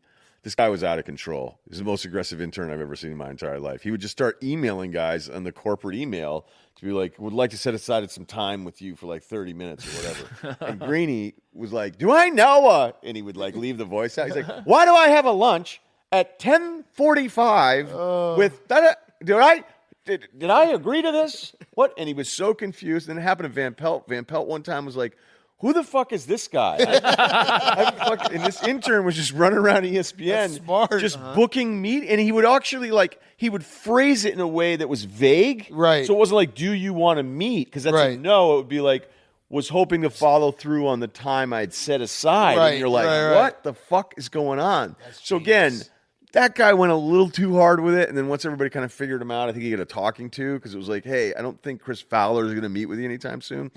I don't. Chris Fowler wouldn't meet with me, but don't be afraid to maybe hey, I'd like to follow up on something you said here. Yep, and take that LA sensibility and apply that to other places. I like that. Off of that too, my favorite thing to do, and I think most people know this, but maybe the first week of December is the perfect time to be like, let's touch base after New Year's. And just fucking push everything. Yeah.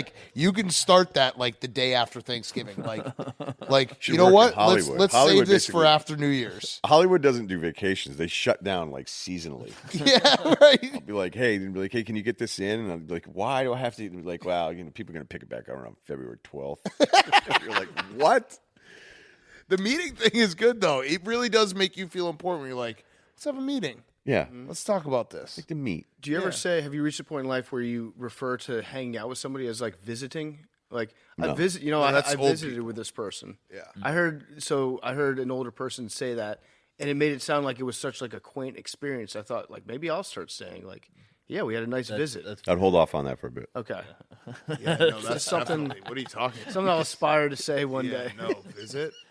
There you go, making yourself vulnerable again. Yeah, I don't even know how to use it in a sentence. Yeah, it sounded super folksy. That's when someone's on hospice. Yeah, it sounded super folksy. You guys go visit Russillo? Yeah. She was like, I really enjoyed visiting with so-and-so. I was like, that sounds like way more than just a conversation. No, you visit someone to check to make sure they're alive. Yeah. Yeah. One day I'll do that. Yeah, they send us here to be like, is Russillo, is he ever going to come out of his house? We'll do a life. I leave usually once a day. Wow. Good for you. Leave your house once a day. That's life advice. Get that vitamin D. The sun here is just incredible. I got sunburned today because you look great. I'm refusing to put on a shirt unless I really have to. You guys are good looking. Do we have any Super Bowl thoughts? I mean, this is going after, but we can really look stupid. You want to do it real quick? Real quick. Last 2 minutes. Let's look stupid. I don't know. It's hard living in LA and having just an entire city rallying behind a team like they are at the Rams. Like, have you seen people in the streets like high fiving? I don't leave this area since I haven't seen this city buzzing for the Rams since like Chip Kelly was hired. Like the city is not buzzed for anything. Like really, it's more like, than Mick Cronin. It's like Mick Cronin, Chip Kelly. No, is this the greatest collection of winners LA's ever had? Whose city is this? No, if it's going out, who gives a shit then? I don't. Is it a bad sports town? No, not at all. It's anybody that thinks that LA, dude, the Lakers thing is as intense as any single fan base anywhere I've It's a ever bad been. sports town, and I'll tell you why. If you You're go to a wrong. bar, there's not a guarantee. Like, pick a bar, there's not a guarantee they're showing a game. Yeah, that would drive me nuts. How is that not? That's Like on a Saturday, you can't just It's walk open into and a closed bar. right there. Right. That like a Saturday, you have to walk in and be like, "You got college football?" And they're like, "What is it?" Right. All right, that's fine, but I'm just saying there's this belief that like no one cares about stuff out here. No, they'll fight. Like And- Dodgers fans will fight you. Obviously, Right. The Like, Lakers they get- thing is crazy, and half of the Lakers thing is like only Kobe. Right. Like I could argue that Kobe's relevance to this city, the connection. I'm trying to think. Like I guess you could say Jeter, but that doesn't feel as tight as the Kobe thing. Like it feels like 1950s, No, I like agree with Mickey you. Mantle Yeah. shit, where like literally every kid that grew up in any borough. Well, granted, Brooklyn probably had some problems with it because they, losing the Dodgers. But now we're doing a little history lesson, and then Marvin Miller. So you guys didn't even get that joke. That's how bad it was. So I don't know. Like I would put Kobe on whatever. There's not 5 people in modern sports that are more connected to the way a city loves them than Kobe in LA. And I'd agree with that. All right. Well, Ryan, thank you for hosting us. Sorry we went long. That was fun. It was about 45 minutes. Yeah. 50? Half Yeah, hour. two-parter. This is actually just the intro. You want to do the ad and then we'll get to the show? Let's do 7 parts. I love doing this. I Yeah, love do you talking guys to have you fun guys. doing it? I have fun doing it. I have fun doing it. We should do it more often. Yes. And yeah, maybe do it on someone else's home turf at some point. Let's fucking do it. I don't know. Anytime you guys want us. What are we complaining? But you guys had to come here. No, I'm saying we do it on Someone else's podcast. Yeah, someone else. We don't want to solely. Yeah, well, I'm in. We're right. in. Yeah, I don't know. Ryan, I have one last question. Are we friends, or all of us? Do you consider us That's your a good friend? question. Yeah, probably just Dan though. Okay, that's fair. But what about that? What about that Rockets Lakers game? That was bad. I mean, that was a really bad. That was a they lost callback, by like Titus. 20. Great call. That was a It was shout out so to you. bad. They lost by And that 20. what I just did right there was It's a callback. callback. Yeah, My it's a callback. callback. Yeah, But I'm callback serious. is a Like, callback. Russillo was like, "This is going to be the easiest money you ever made." Easiest money ever. Not many people gave out Mississippi State A&M though. That's true. Facts. Love you guys.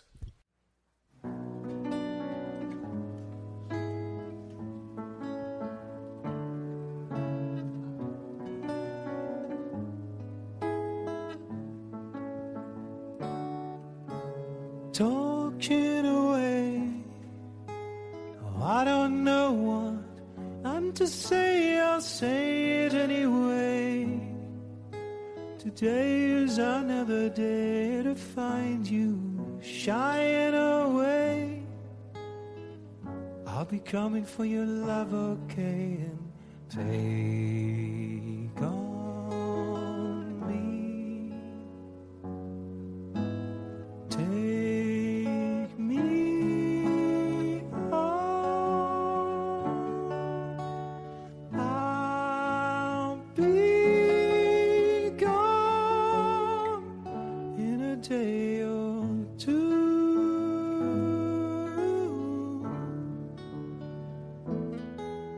So needless to say, I'm odds and ends, but that's me, I'm stumbling away. Slowly learning that life is okay, and say after me, it's no better to be safe than sorry, and take on me. Take me on. I'll be gone in a day or two.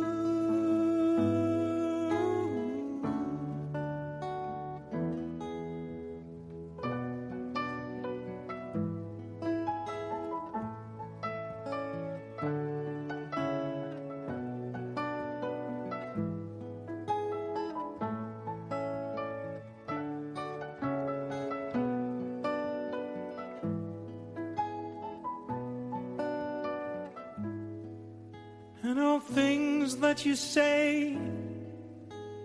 Is it life or just to play my worries away? You're all the things I've got to remember. You're shying away. I'll be coming for you anyway. Take on me. Take me on. I'll be gone in a day or two.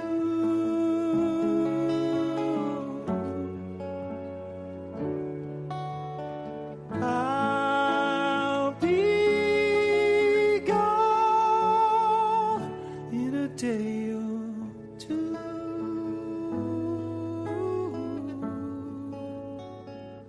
In a day or two.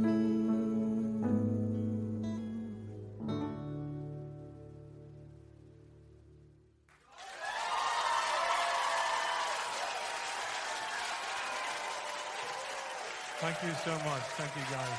Thank You're you. wonderful. Thank you very much. Wonderful.